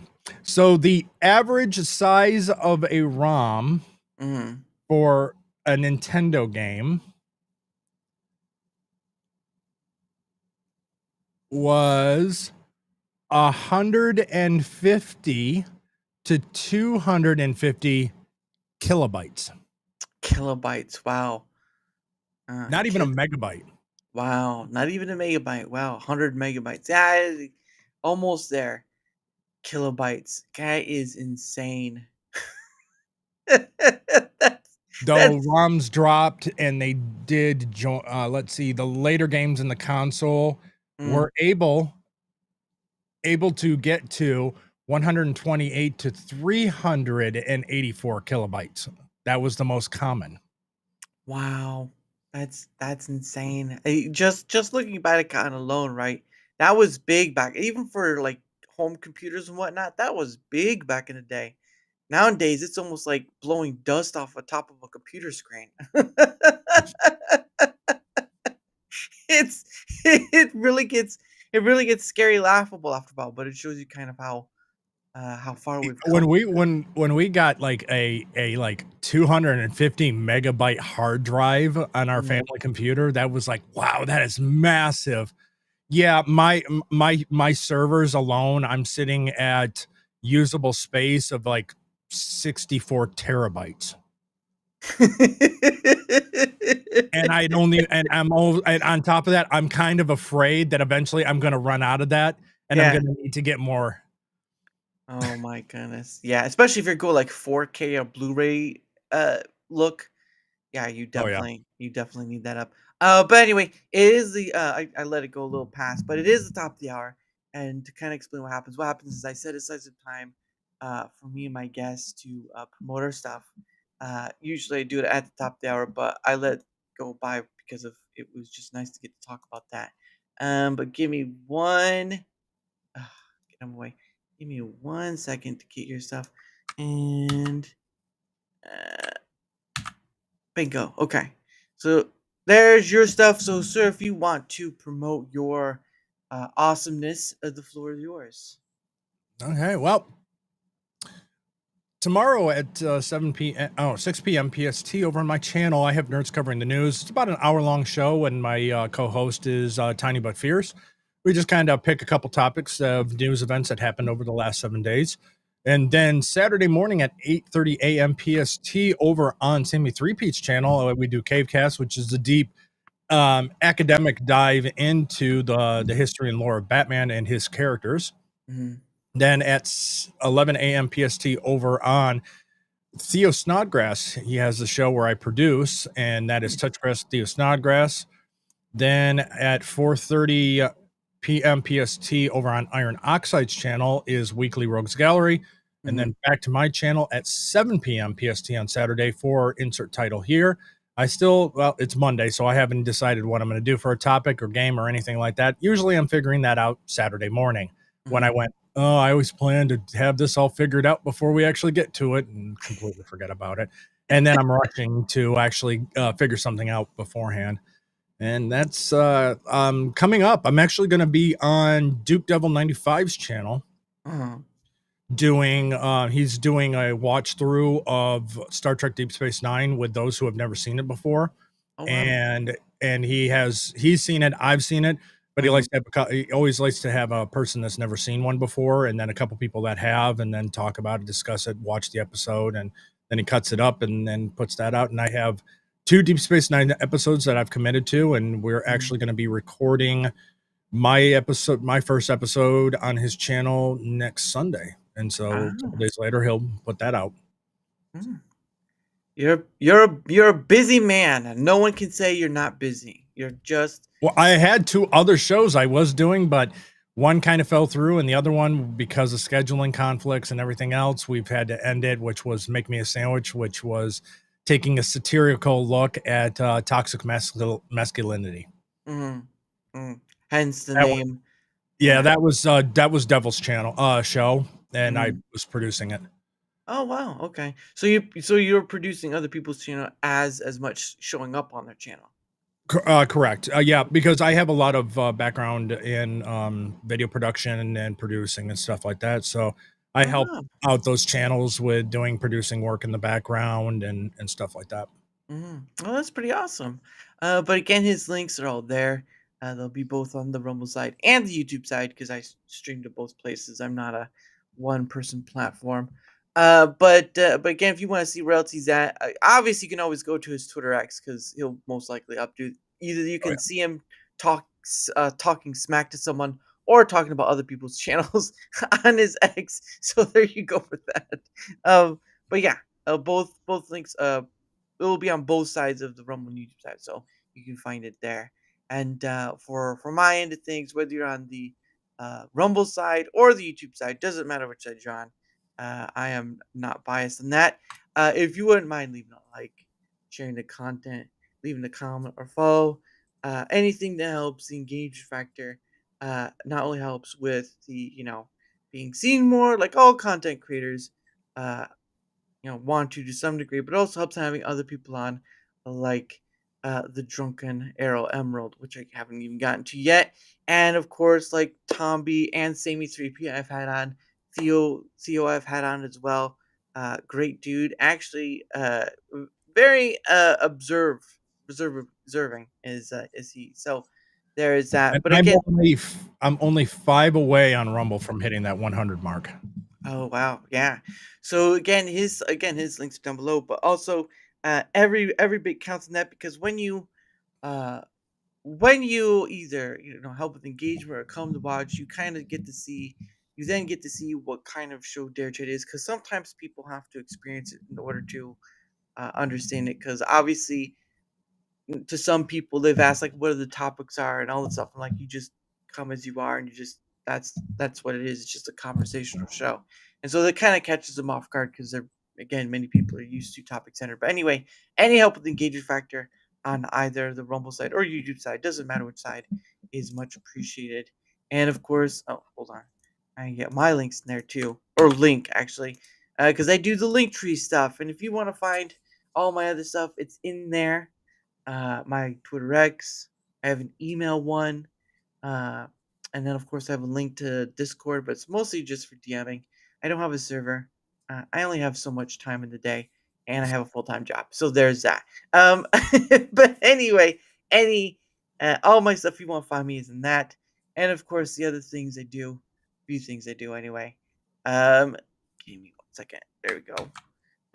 So I'm pretty sure the reason why you're going for the 100 is try to get into the creator program. Is that right? Or the Rumble No, side?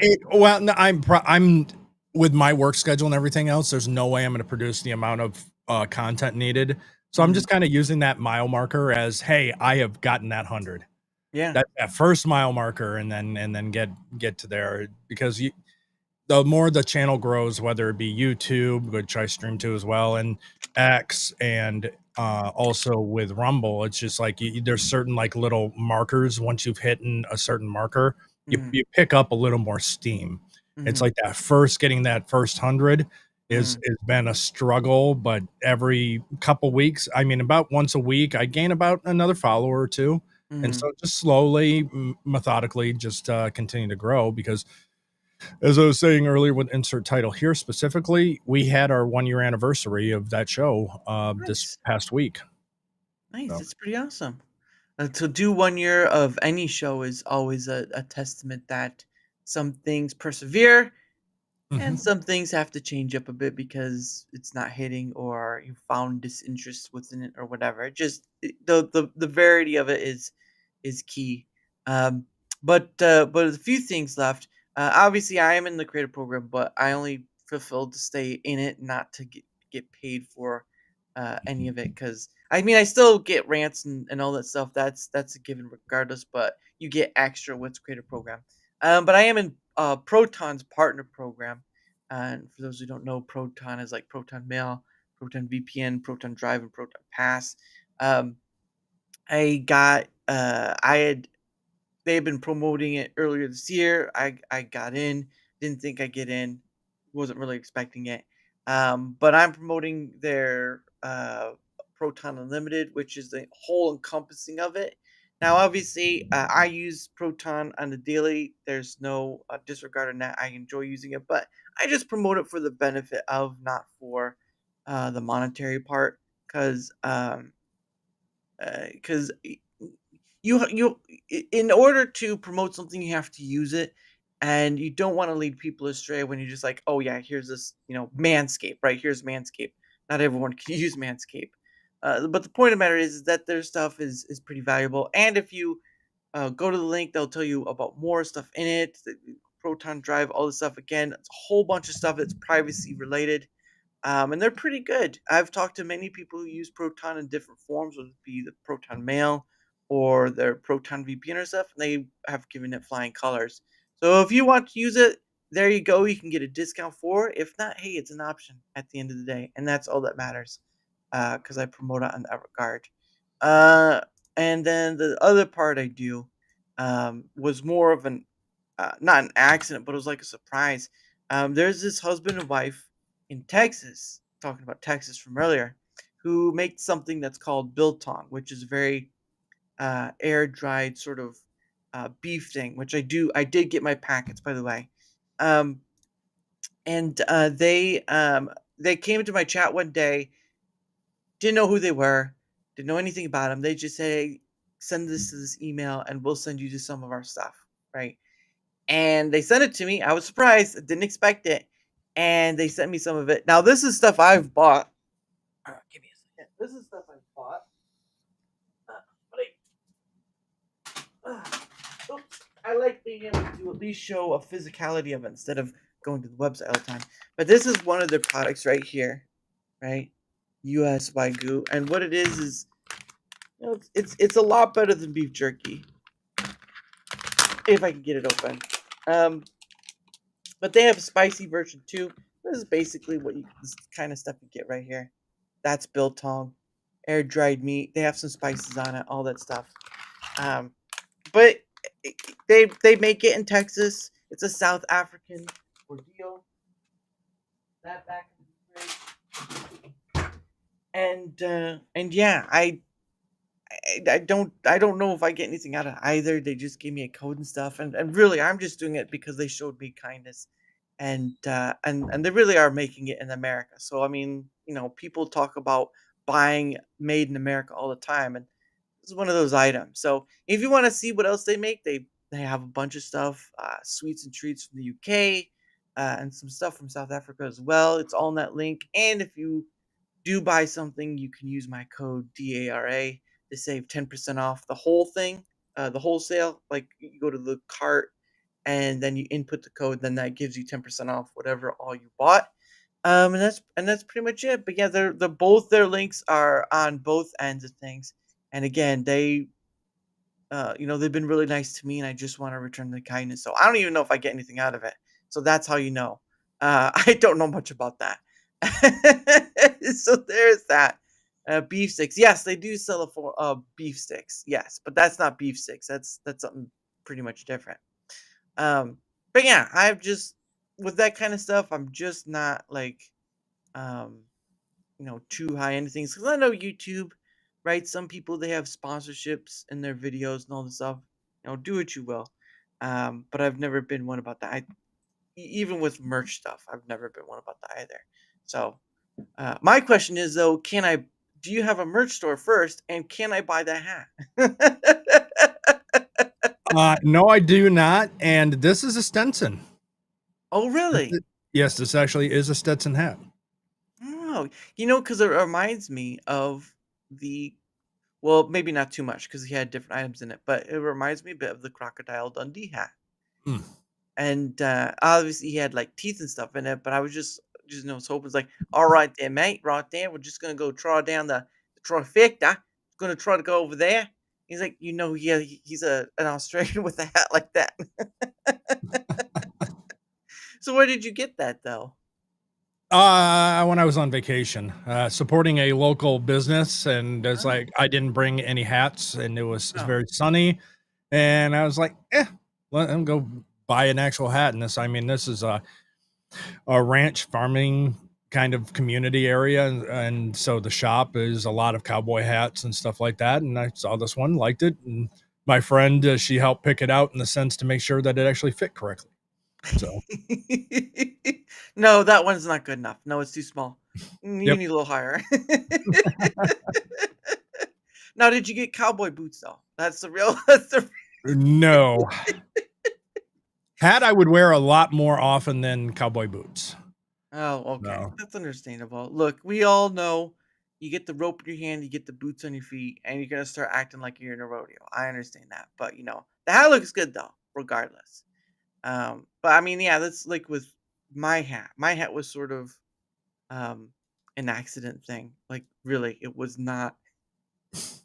It was not a planned thing. I have been wearing the sunglasses for quite some time. I just like the look of it, and after a while, some things just become part of your deal of what you do. Part of your and that's Yeah. kind of where that because I started out just using ball caps.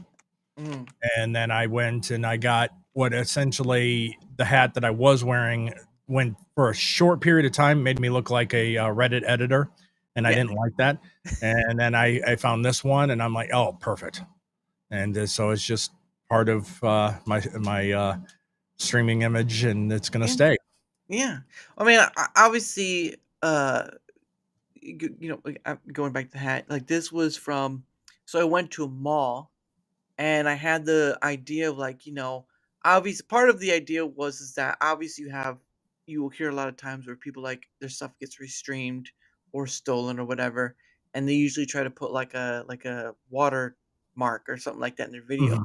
Well, the problem of it is though is that sometimes those can be blacked out now. Like I've seen some people try to like, they obfuscate it or whatever they do it, but you can't really take this out because you have to take the whole face and stuff. And if you want Yeah. to try to take someone else's stuff, you either keep the person in what they have, or you try your best, and they're always moving, all this stuff. So it kind of makes it difficult. But it's also like a name tag of sorts.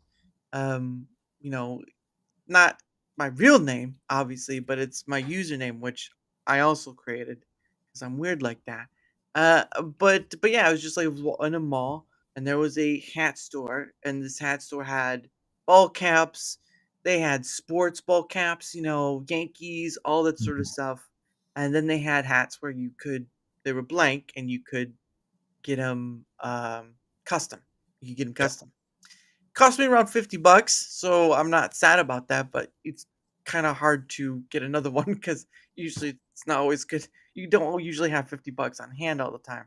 But but yeah, it was just a thought that came into my head when I was there. I was like, it'd be nice to have something. Red is my favorite color, so this isn't like I know someone's gonna say, "Oh, look, a MAGA hat." It's like, no, it's not. No, No. red's a color. Stop sign. Do you want to call a stop sign a mega? A mega? Oh my goodness, it's red. So obviously it's MAGA immediately. Red. It's red if it's red. Red and white. Red and white. Yeah. Can you imagine? Can you imagine? They get so mad they start tearing out stop signs. I wouldn't put it past them at this point with just how much TDS is just floating around. It's like you guys do realize he will be out of office in 3 years. Yeah. Well, he's going to be a king. He's never going to leave. You said that back in 2020.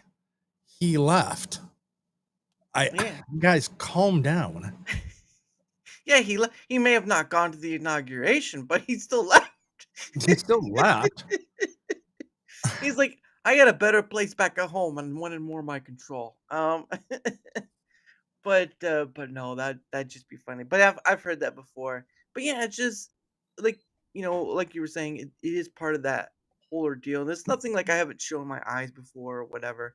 When I was doing the creator program and doing the premium only streams, I would use that as like take off the hat, take off the glasses as like a extra bonus.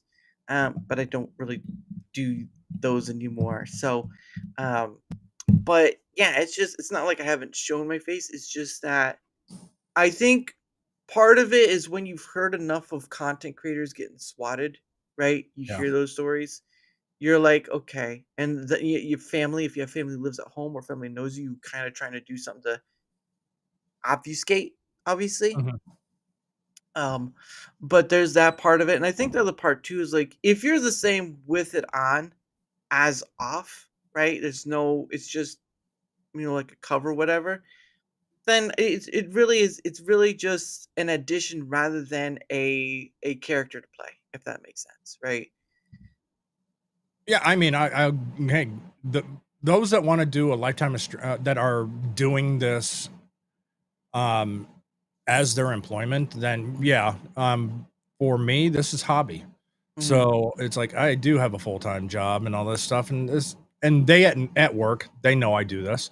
Yeah. But it's not like I'm sitting here trying to wear my work stuff and with the name of my company and stuff like no, because it is keeping it separate. It do watch because I mean I was a pretty consistent panelist on one channel, and it's just like, yeah, I can't be on your show anymore. It's like do what you want to on your channel and don't change or anything like that. But some of the things you say, man, I just cannot be part of the show anymore just because it's that guilty by association type thing.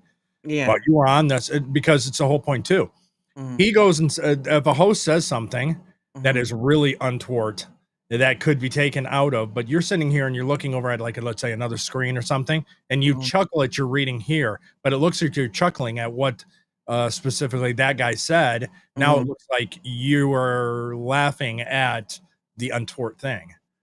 Yeah. So it's like, yeah, I just can't do your show anymore, man. But that's the biggest thing that I've had to do because again, how many times have you seen too of people getting and not so much docs, but losing their jobs because of like, well, we have a social media policy. So I try to pay attention to that too, because it's like, yeah, even though this is hobby and stuff like that, it's like, yeah, you got to watch a little bit. And that's why there is some self-editing and stuff like that, because I could get turned around and I could lose my job over it. And that's why it's like one of those things. And I do a good job with my employment. So not looking to lose it. And that's why I kind of watch it. And on top of that, I found out that one of my vendors is actually one of my subscribers. So Ooh, yeah, no, I can understand that. Hey, Nightmare, how are you doing? But no, I can get that too. It's like, again, that's why I created a name to use. Like, and this was more of just out of happenstance, out of a word that it just had a funny look to it. But no, I can get that too because, again, you want to be able to keep your job. Because honestly, kudos to those who can make this thing work. But for me, it's like trading in a 9 to 5 for a 16 to 20 hour job. And I'm like, I'd like to be able to do other stuff in that time. And the amount of work someone does making shorts, doing live streams, and then you have I've seen some people with media kits, and I'm like, what is that? Like I like you see these things that they have like here are all my stats of all this stuff. I'm like, what is this? Right? Like I'm just sitting here. Yeah, I mean, well, because it's a bit. I mean, because it is this for the ones that do the streaming as an actual full time career. It is it is a job. So they've got creator packs, and they're sitting there. They're looking at their stats. They're looking at their numbers. They're looking and trying to get if they do ads and stuff like that. They're out there hunting for sponsors.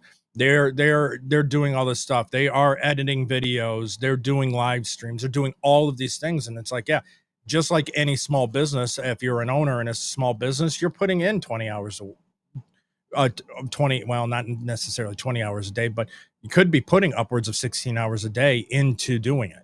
Because again, it's a small business that you're running by yourself, in most cases, running by yourself, or maybe have a couple people assisting you. It's a lot of work. I mean, that's the reason why I do my streaming on Saturday as my main, and I have one show usually during the week, and that is it. And it's just to do anything more. And granted, like I said before, is that I produce Touchgrass with Theo Snodgrass, and then I do assist in the producing of Iron Show, which is Weekly Rogues Gallery, and panelist. But it's one of those. It's a little bit easier to do that aspect of it. Hosting a show is different, especially if you have to think of topics or games to play and getting them set up and stuff. And I mean, just even a live stream that you actually have activities and stuff. Yeah, it does take a little bit of prep work. So that's why usually it gets stuck on Saturday when I had all week. I had free time on Thursday. I could have done this. Yeah. Oh, I didn't. Yeah. And you're just like, oh man, son of a bit. But yeah, and again, how you want to go about this thing is your decision on the stuff. I just give my perspective on what I see because I came into this as someone, you have, I don't know if it's been, yours or whatever, but there have been times where people come into a creator's stream and they ask, oh, how do you get started? And how do you do all this stuff or whatever? And, I've heard times where a creator will say, well, it's a camera, microphone and all that stuff. But I've been more changing of that regard because of like the stuff you deal with on the back end, that you don't really say names because you want to be nice about it, whatever. But it's like there's the drama aspect. Doesn't really happen much to me, but it has happened. And part of it is that guilt of association stuff. But then you deal with other things like stuff that's out of your control, like scheduling or whatnot. So there is a lot of different things within that recall. But I just my thing is I'd rather people know why they want to do this rather than what type of pieces of technology they need to do it.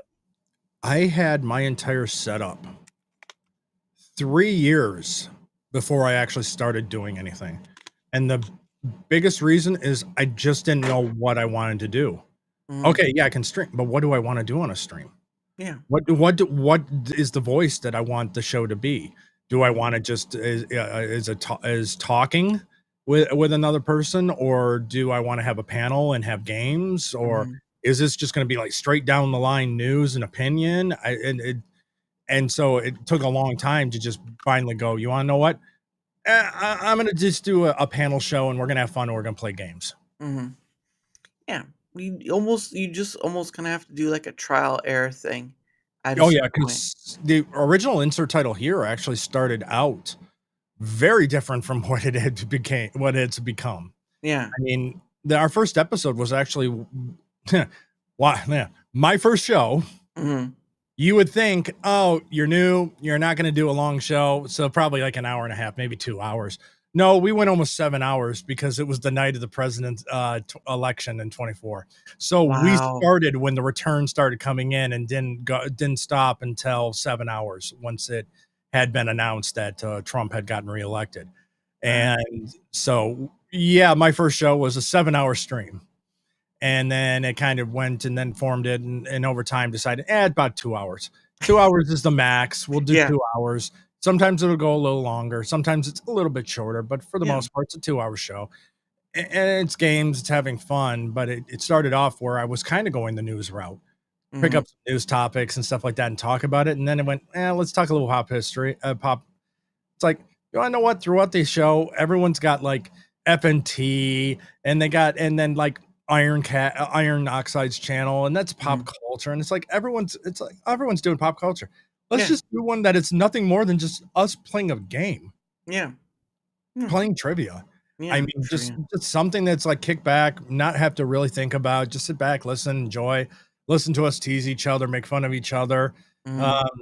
and play along. And it's one thing I would like to get to at a certain point. The more people start to watch the show too, is I'll share the link out because I use a program on from a website that already has pre-made games and stuff, and I can make some of the games for trivia and stuff like that. Then we can bring the audience in if you want to play and stuff like that. So it's not just the panelists that are playing. We could be playing against the chat as well. So eventually I'd like to bring the chat in on playing on the trivia as well. Right. Like I think it was like what Jack in the Box. I think is a game you can do that with. You can bring the chat in with you to play with that. Mhm. But no, was that the same program you were using for Beelzebub's, the one I was on? Is that yeah. Well, the games that I've usually played with Devil have been usually wheels. Yeah. So we have the wheels. Mhm. Usually we can make the wheels too. Because I have a couple different websites that have wheels. So it can either be just a name or you can have images plus name Mhm. and stuff like that. So it's playing around with the differences between those and then coming up with a fun one. So like when we were doing Make Me a Sandwich, we would have a wheel Mhm. that had some very attractive women and some very unattractive women, and we would play White Elephant. And Yeah. in that White Elephant game, your name came up, you spin the wheel, and hopefully you get a hottie. And if you don't, you're stuck with whatever you got. Oh, but it's White Elephant. Oh, you got stuck with it, and then someone else, you can steal theirs. Mhm. So it made for very interesting discussions and fighting and yelling at each other because you stole the one that you actually wanted. Mhm. So and a lot of fun with that one. I think it one was Tilda Swinton, I think was one. Mhm. And then another one was it looked all right. I don't remember how many, it was like 3 or 4. But one I got to uh I think one I got to choose. But it's been a while. But no, that was a pretty fun time. Obviously everyone tried to get in quick. I was actually the first one to actually get to spin the wheel, so I was like, I was proud of myself for that moment. I was like, We played a wow. game before where I mean, who did I get stuck with? Oh, Pink. The game I got stuck with Pink, and I'm like, oh, and I'm sitting here every single time a good one came up. It's like, sure, you don't want Pink? Come on, you wanna steal her away from me. Come on, you know you want pink. It's the name of a color. Come on. Because I sure as hell don't want Pink. Oh goodness. Well, I mean,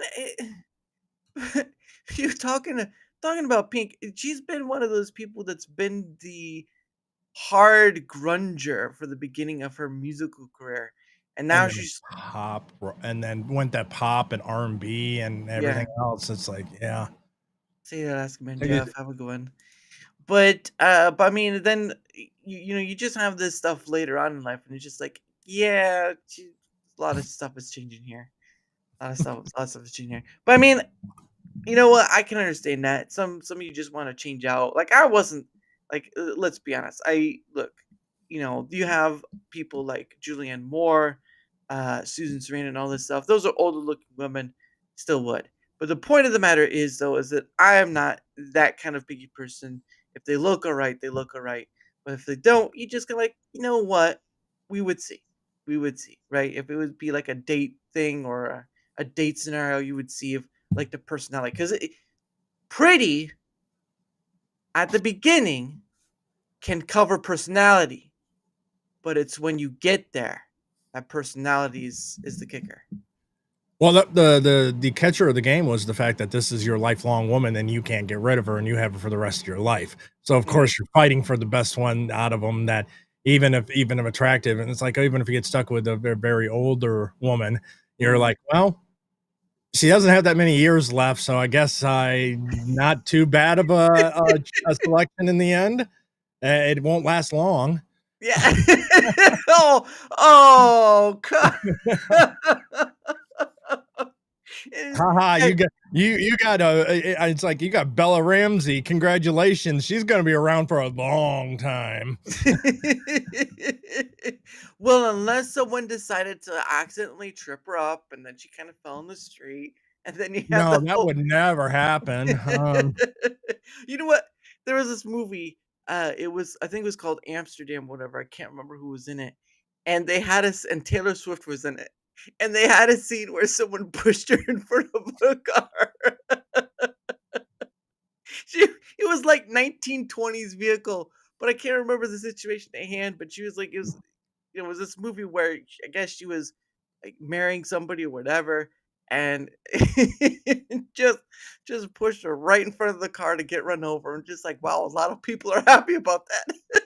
And the movie theater broke out in cheers. Wait. No, people, this was a bad thing. Yeah. You just like you hear like a loud erupting like in the next theater over. It's like, what the hell are they clapping for? Oh my Didn't goodness. you feel that emotional connection with that character? Nope. And don't really like the actor either. So, yes, bonus. Only, yeah, that's feeling like that's where like you're with your a friend or whatever, and you bet like, okay, so how much was it again? Like $10, $10. It was gonna be here. All right, I lost. All right, you can take it. Okay, goodness, but yeah, that was pretty Don't funny. tell me you don't do that in movies, especially if you know that this movie is going to. Okay, so went with a friend, saw the latest Jurassic Park, Mm. and the entire time I'm kind of like, I hope that guy gets eaten. I hope that guy gets eaten. In the end, he didn't get eaten. But yeah. Well, okay. So out of that, so you have the new Jurassic Park and brand new characters, none of the same characters, a whole new cast, different storyline. And they're trying to make you emotionally connected to Scarlett Johansson's character. And you can see that's exactly what they're trying to do, where they're like talking about, oh, yeah, I know this has really been hard for you and stuff because of your past and all this stuff. And I'm thinking, this is not building any connection. I still don't have a clue. You're not giving me any actual, why should I care about this character? As far as I'm concerned with this movie, everyone can be eaten by a dinosaur as far as I'm concerned. Modern Hollywood. Right. Well, I can't say this. You can care about her character just because it's Scarlett Johansson. All right, I'm just gonna. Yeah, I'll give you that. But from a character and story perspective, I'm just like, eat her already. Whoa, eat her, but slowly. Oh no, she's running through being chased by a bad guy. Slower. It's like that scene from the first scary movie where you have Carmen Electra running. Oh yeah. One to safety, one to death. Run towards death. Yep. And then the sprinklers turns on. It's like, oh yeah. All right, there you go. Yep, I'll take that. I will say that out of the Scary Movie 2 was okay, but definitely the first Scary Movie will always be the best one. I they did just such a good job, I think, with mixing so many different movies in. The Wayans brothers did a really good job with the first Scary Movie. Yeah, and I think, and they obviously they went up like 5 or 6. I don't remember, but I think once they kind of left from the after the second one, it did kind of have a change of tone.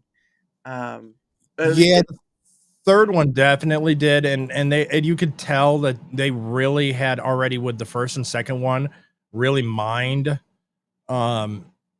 the horror genre, Mhm. and all they really had left was now getting into more modern horror, and it wasn't even that great because they use like Signs, Yeah. a Mel Gibson movie. Yeah. I mean, and it's like that. It's like, yeah, but I mean, it was Sheen too. Yeah. Charlie Sheen. Yep. Yep. Yep. Oh, good old previous before Tiger Blood Charlie Sheen.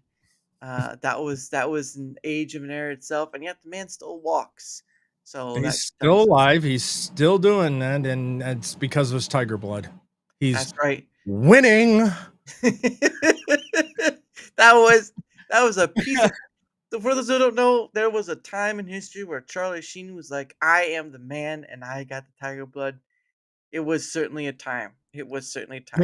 You wanna know what? I kind of equated his winning almost up there with Tom Cruise jumping up and down on Oprah's couch. Yeah. The level of cringe and going, oh man. the matter of history and how some things get forgot, but you don't forget a Tom Cruise jumping on a couch because he's getting married to what was his Katie name? Holmes. Katie Holmes. That's right. Yep. The good old days. But anyway, we are getting to the top of the hour again, and so what that means is we're gonna do our thing, and then we're gonna start winding down out because, like we've talked about earlier, we've got jobs. Okay, kids, and I gotta get up in the morning. And the funny thing is that it's been snowing here, so I gotta get up real early in the morning. We haven't had snow yet. Oh well, this is the freak snow. By midweek, it's gonna be gone. Like because we're Oh. gonna have 60 degrees and stuff. So it's Well, been for me, I mean, I live north. I'm right by the Canadian border over on the West Coast. oh really? So Oh. but I'm really surprised they were talking about for us to actually have snow by Halloween, and we just did not get it.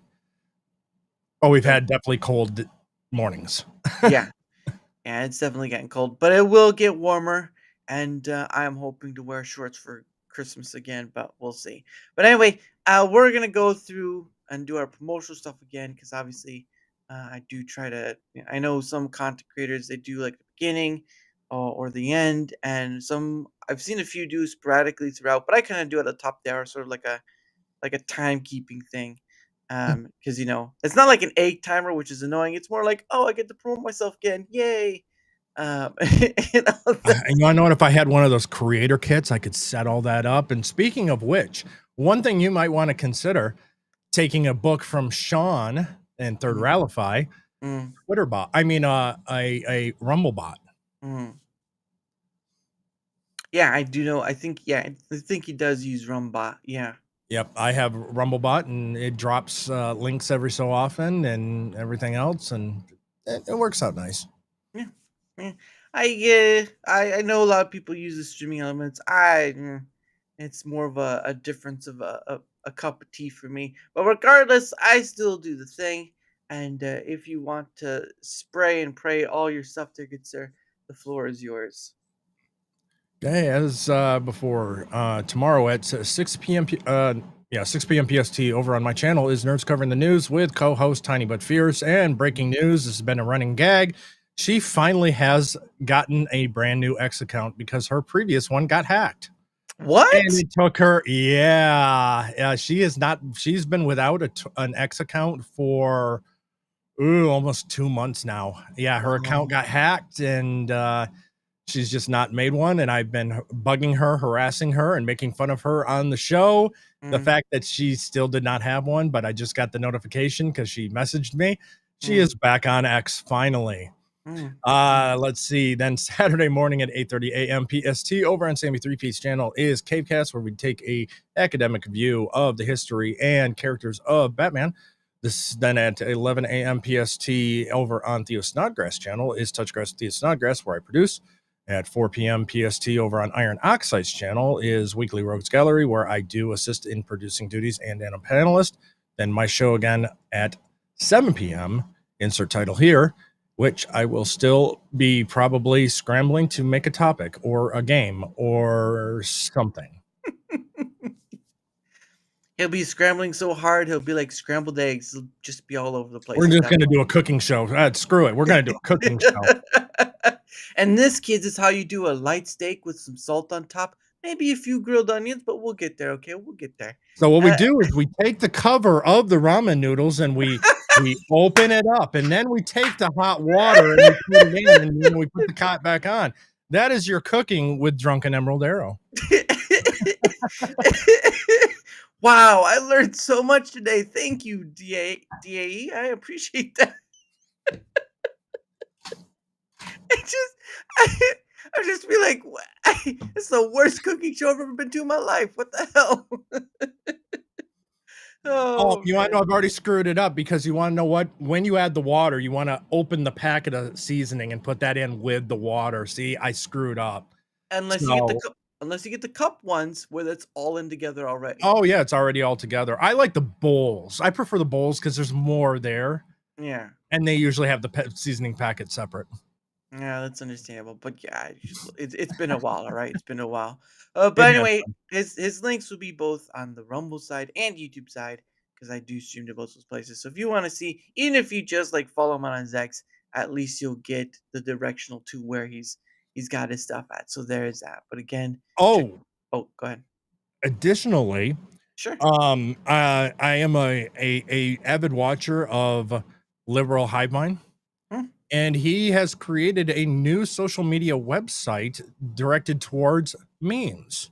It is called fivemind.com. You can find me over at fivemind.com with the same handle as I have at X, which is Gala Media EX. Yep. Yeah. Gala X Media. Yep. Yep.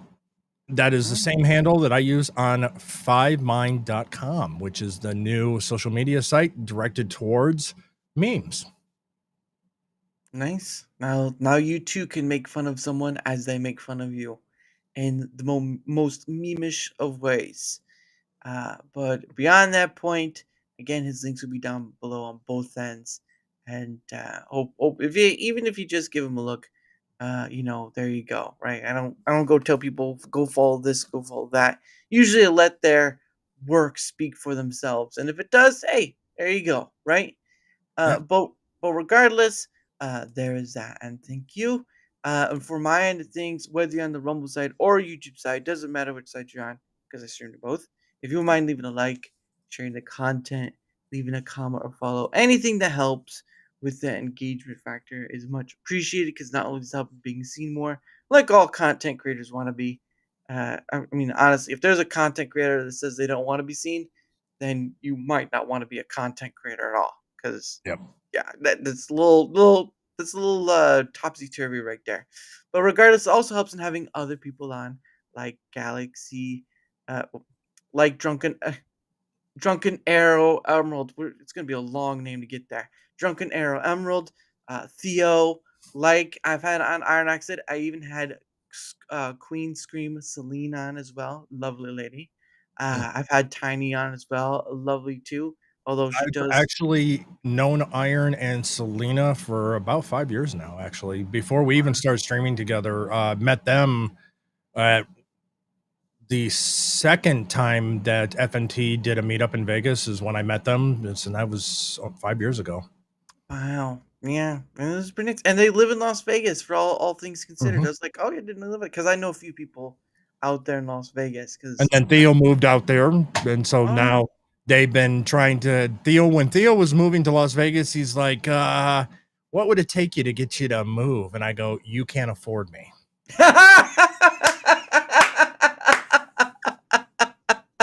That's right. Daddy says you gotta play, or you gotta pay to play. Oh my goodness, that's hilarious. But yes, and again, at this point, when I talk to people, creator or not, I've talked to over 290 various people, and I believe this month I will be hitting number 300. While people care about their follower count, whatever, that's the biggest metric I care about. Is as many people I get to come across my way, and they get added to that wall in remembrance forever. Even if I have had a few of them block me, which don't know why. But anyway, regardless, any help with the engagement factor under then is much appreciated. And of course, wait, I gotta find my link. There we go. Oh, there, of course, my link right there has my Twitter X, has my email, has a link to Discord, but that's just for DMing. Um, in this day and age, you kind of have to give as many open areas for people to find you to communicate with, because not everyone has an X account. Uh, you would hope everyone has an email at a certain point. If you don't, then you are in the Stone Age. And not everyone has a Discord. Yes, mine is www.@Yahoo Mail. Yahoo! I remember those commercials. That was Oh, actually my first email was a Yahoo. wow. That's crazy. I still have my AOL one. All right, so I can't talk either. So there's that. But I don't use that. I don't use it. It's just a spam collection point at this point, unfortunately. But again, like I said earlier, I may be in the Robo Creator program, but I'm in Proton's partner program, and I'm promoting their Proton Unlimited plan, which encompasses all their stuff: the Proton Drive, Proton Pass, Proton Mail, Proton VPN. All of that's included with it. I use it myself on the daily. Great stuff. But look, the link is there. You want to check it out for yourself, go for it. If not, it's an option. At the end of the day, it's a pretty good option because I wouldn't want to lead you astray. And they do have free options like the Proton Mail, Proton VPN. So link is there. Give it a look. If it's not worth it for you, fine. That's great. If it is, hey, guess what? You just found yourself something that works well for you, and that's the important part. And of course, like I said, the other part, I am, I don't know, say partner, but they've given me a code to use. It's Biltong USA. They sell Biltong, which is a South African doing of like drying meat and making a snack out of it, like I showed earlier. They also sell a whole bunch of stuff: UK drinks, UK sweets, UK like just a whole bunch of stuff, and some South African stuff as well, like treats and whatnot. So if you want to check it out, the link is there. If you do buy something from there, well, you're in luck. You can save a little money, a little moolah, a little green, especially in this difficult time that we're all facing. But you can save a little money, 10%. And though 10% doesn't seem like much, it can be if you buy a lot. But don't spend your money if you don't want to. It's just an option to have. But I thank you for all that. And GeoCities? What's a GeoCity? Oh, even further back, you could make your own little personal website. Oh, well, there you go. Well, I guess that's what a GeoCity is. But that was a long time ago. Very, very basic website creation. Oh my goodness. It probably looks so weird trying to look at a 90s. Oh yeah, now yeah, 90s website with extremely low quality GIFs, and piped in really compressed little music and stuff like that. Oh yeah, lots of fun. Oh yeah. Especially like, wait a second, everything just looks so small. Now, back in the day, that wasn't a big deal because, obviously you could only do so much. Nowadays, you're like, yeah, I really need to upgrade this website. Hey, we did what we could with dial-up. Hey, yes. Oof, goodness. When someone tries to call and you're still online and you're like, wait, why is this thing not working? And then your parent comes to you later, is like, hey, why didn't you pick up the phone? I tell you, when I got to college and I got my first taste of DSL, oh, that was a treat. Yeah. That was mostly cable company stuff, though. That was a little more expensive. But hey, nowadays, you kind of have to have the high-speed stuff if you don't want to watch videos at all. So it's crazy. But anyway, so the next part is that tomorrow at 9 p.m. Eastern, I've had this gentleman on before, one of my Rumble Squares, but his name is Doc McPherson. Great guy. Now I get to have him on for a DaraChat. It was a bit different than Rumble Squared in the sense of what it is. But regardless, he'll be on tomorrow at 9 p.m. Eastern because, he too has to work like the rest of us. So he'll be on tomorrow at 9 p.m. Eastern. Hope you can come and see what this fine young gentleman is all about. He's a little older than me, but we're not going to mention that. But anyway, 9 p.m. Eastern tomorrow, the doc is in chapter 1. And also, just as we get there, that's right, real player Winamp. Oh yeah, Winamp. Oh, Winamp. Oh, don't forget Napster, right? Napster was a big thing back in the day. I never used Napster, allegedly. I in college never took advantage of the high speed university internet in the dorms to use Napster. Napster? Yeah, okay. Napster, yeah. Napster. Got in big trouble. Same with LimeWire, I think it was called. There was this thing called LimeWire back in the day. But anyway, so the last thing I do as my guest before we ride off into the sunset, like the ending scene of Indiana Jones and the Holy Grail. I have this thing I like to use called Questions from a Hat. So I bought a hat from Rumble and I've put some questions inside.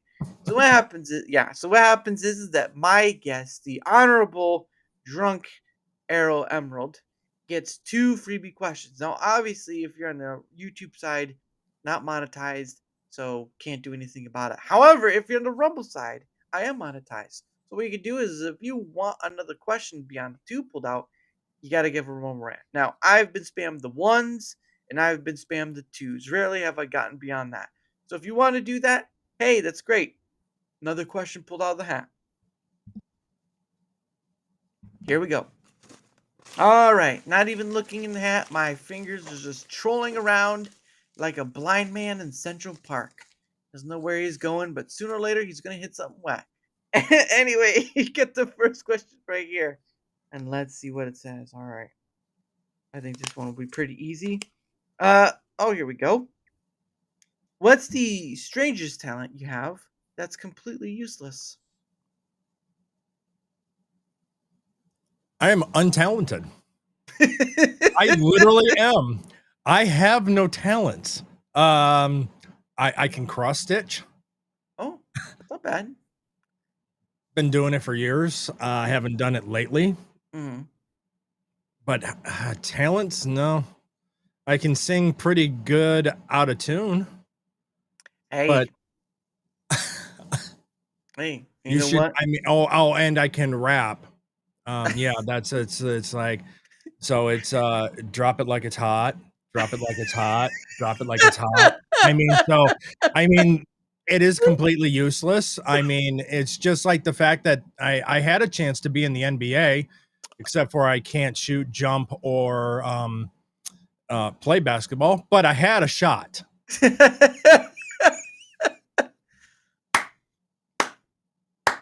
Gotta give him credit where it's due. That one, chef's kiss right there. Chef's kiss. Don't let me keep you from your daytime job. Yep. Hey, question number 2 right here. Let's see what it says. I mean, here's another example of it. Ladies, calm down. I love it when you call me Big Papa. You know, hands in the air if you are a true player. it's almost like what is him? Captain Kirk. William Shatner. William Shatner singing Lucy in the Sky with Diamonds. Lucy in the sky. Yeah, know what? That might actually be a video idea. Take one that's not going to have language in it that's going to get me in trouble and read it like word poetry. You go to a Dr. Dre rap and you read it like the white person you are, and you say, I'm gonna get down with those California knows how to party. California knows how to party. In the city of light. Oh yeah, I was feeling that jam. That was just too real. I think that's a really good show to have. Is like I do a whole compilation album of White Man Does Rap. You can find it on Spotify. You read Britney Spears' "Toxic." It's just like, look, guys, I read this thing. I don't even know what it means at this point. I don't know what's going on. Oh man! And the last question, unless someone gives a rumble rant, do you prefer cats or dogs, and why? I actually like both. Currently, I only have cats. That's Oh. just because of my living situation. Hmm. I don't believe in having a dog if you live in an apartment or Right. smaller areas in the Mm. city, because dogs should have the ability to actually get out there, be in a yard, be able to, unless you're going to be able to get out there and take that dog out to the park every single day and go out and walks and stuff like that, then it's really not a good life for a dog. So Yeah. that's why. But get a new once eventually when I get a new place that has a yard and stuff like that, I'll have both cats and dogs. I You like know, both. there you go. He's a cat and dog man, and when they say, "How many pets do you have?" he says, "Just look in the back." just just look in Currently the back. three cats. Three 3 cats. cats. An 11-year-old, 1.5, and a going on 5-month-year-old. 5 Wow, that's crazy. And which 5-month gets to go to the vet very shortly and yeah, not be able to have offspring. there you go. Nip it in the bud early, as one says. And then Adam Gray Yeah. says, "Who let the dongs out?" It's just you just look, who let the dongs out? Who? Who?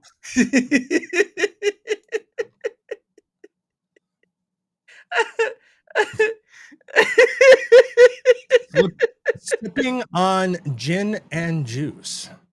I just I can just see it, man. I could just see it's like someone turns into your channel, just like, what the hell's going on here? It's like, and that booty hit the floor, hit the floor, hit the floor. That booty. I like the way you work it. No diggity. You got to back it up. Welcome back to DAE's version of I Read Like a White Man.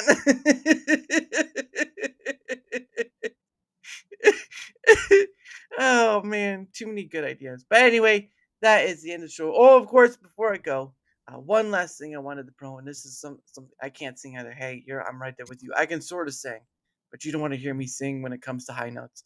But there is another thing I want to do. There is a last addition to the things to promote. Obviously, it's mostly just for Rumble. But if you are on the Rumble side of things, which I know many of you are, there is a tool. Oh, hold on. There is a tool, an extension tool that a gentleman has been working on, and it's called Rumby. And so, what Rumby is, it allows you to do different things. No, is it here? Yep, there we go. Those that you do a few different things you can clip. There are analytics that come with it and a whole bunch of stuff. But the best part about Rumby, and even if you try it and you don't have it back, the best part about Rumby is that it allows you to curate your front page. So all of you who are tired of seeing the editor's pick or all that stuff, you too can now just have that disappear. So if you want to try it out, it is an extension. It's not by Rumble. Don't even think Rumble will try to help people curate what they see on the platform. But this guy is putting in the work, and I figured to try to promote it because, I mean, why not? Why wouldn't you want to be able to customize your Rumble? So if you are on Rumble and you want to customize, you really want something that will work. Because as far as I know, I've not seen any other extension offer this option, which has been so desperately needed by many a creator and viewer alike. So the link, actually, you know what? I'll put the link in the chats so you can check it out for yourself if you want. Don't have to. I'm just promoting it because I believe in what he's doing, and he's giving people something that Rumble is not, and that speaks volumes. That it takes a third party to give people what they want from the platform. So it is there for you. If not, that's okay. I'm just doing it because I believe in what he's doing. But anyway, as usual, thank you for all those in chat, whether you've been here since the ride all through or have just come at certain points. I thank you all the same. And of course, thank you, Mr. Drunk. I appreciate your time and your coming on. And of course, you're always welcome to come back. Obviously, when you've had on over 290 different people, timing kind of gets harder, but then schedules and things come along the way. But there will always be a place for you here because now you know what my show is about, and that's what I'll always be about, and that's why I tried doing it because there's unlimited potential with that, and that's something that just that's something hard to walk away from. So even impossible almost. So anyway, you're welcome. Again, his links and on my links are down below on both the Rumble side and YouTube side. Give them a look if you want, and if not, that's okay too. We'll still be here chugging along like the men in glasses we are, and hats. Men in glasses and hats that we are. But anyway, I end the show uh, with another music video. Just like I played earlier, that music video was done by an artist named Pogo. And this one is done by Pogo as well. It's called One Day With You. And again, if you want to see all his other stuff, his channel there's a link for it down below. Hasn't made anything in years, but I enjoy his work and I've downloaded that and use it for my stuff because the only thing I get hit with on YouTube is the content ID thing because, again, not monetized. So there's that. But anyway, One Day With You by Pogo. Hope you all have a great rest of the night. And again, see you tomorrow, 9 p.m. Eastern with Doc McPherson. Have a great night, everyone. And I will see you next time. Bye.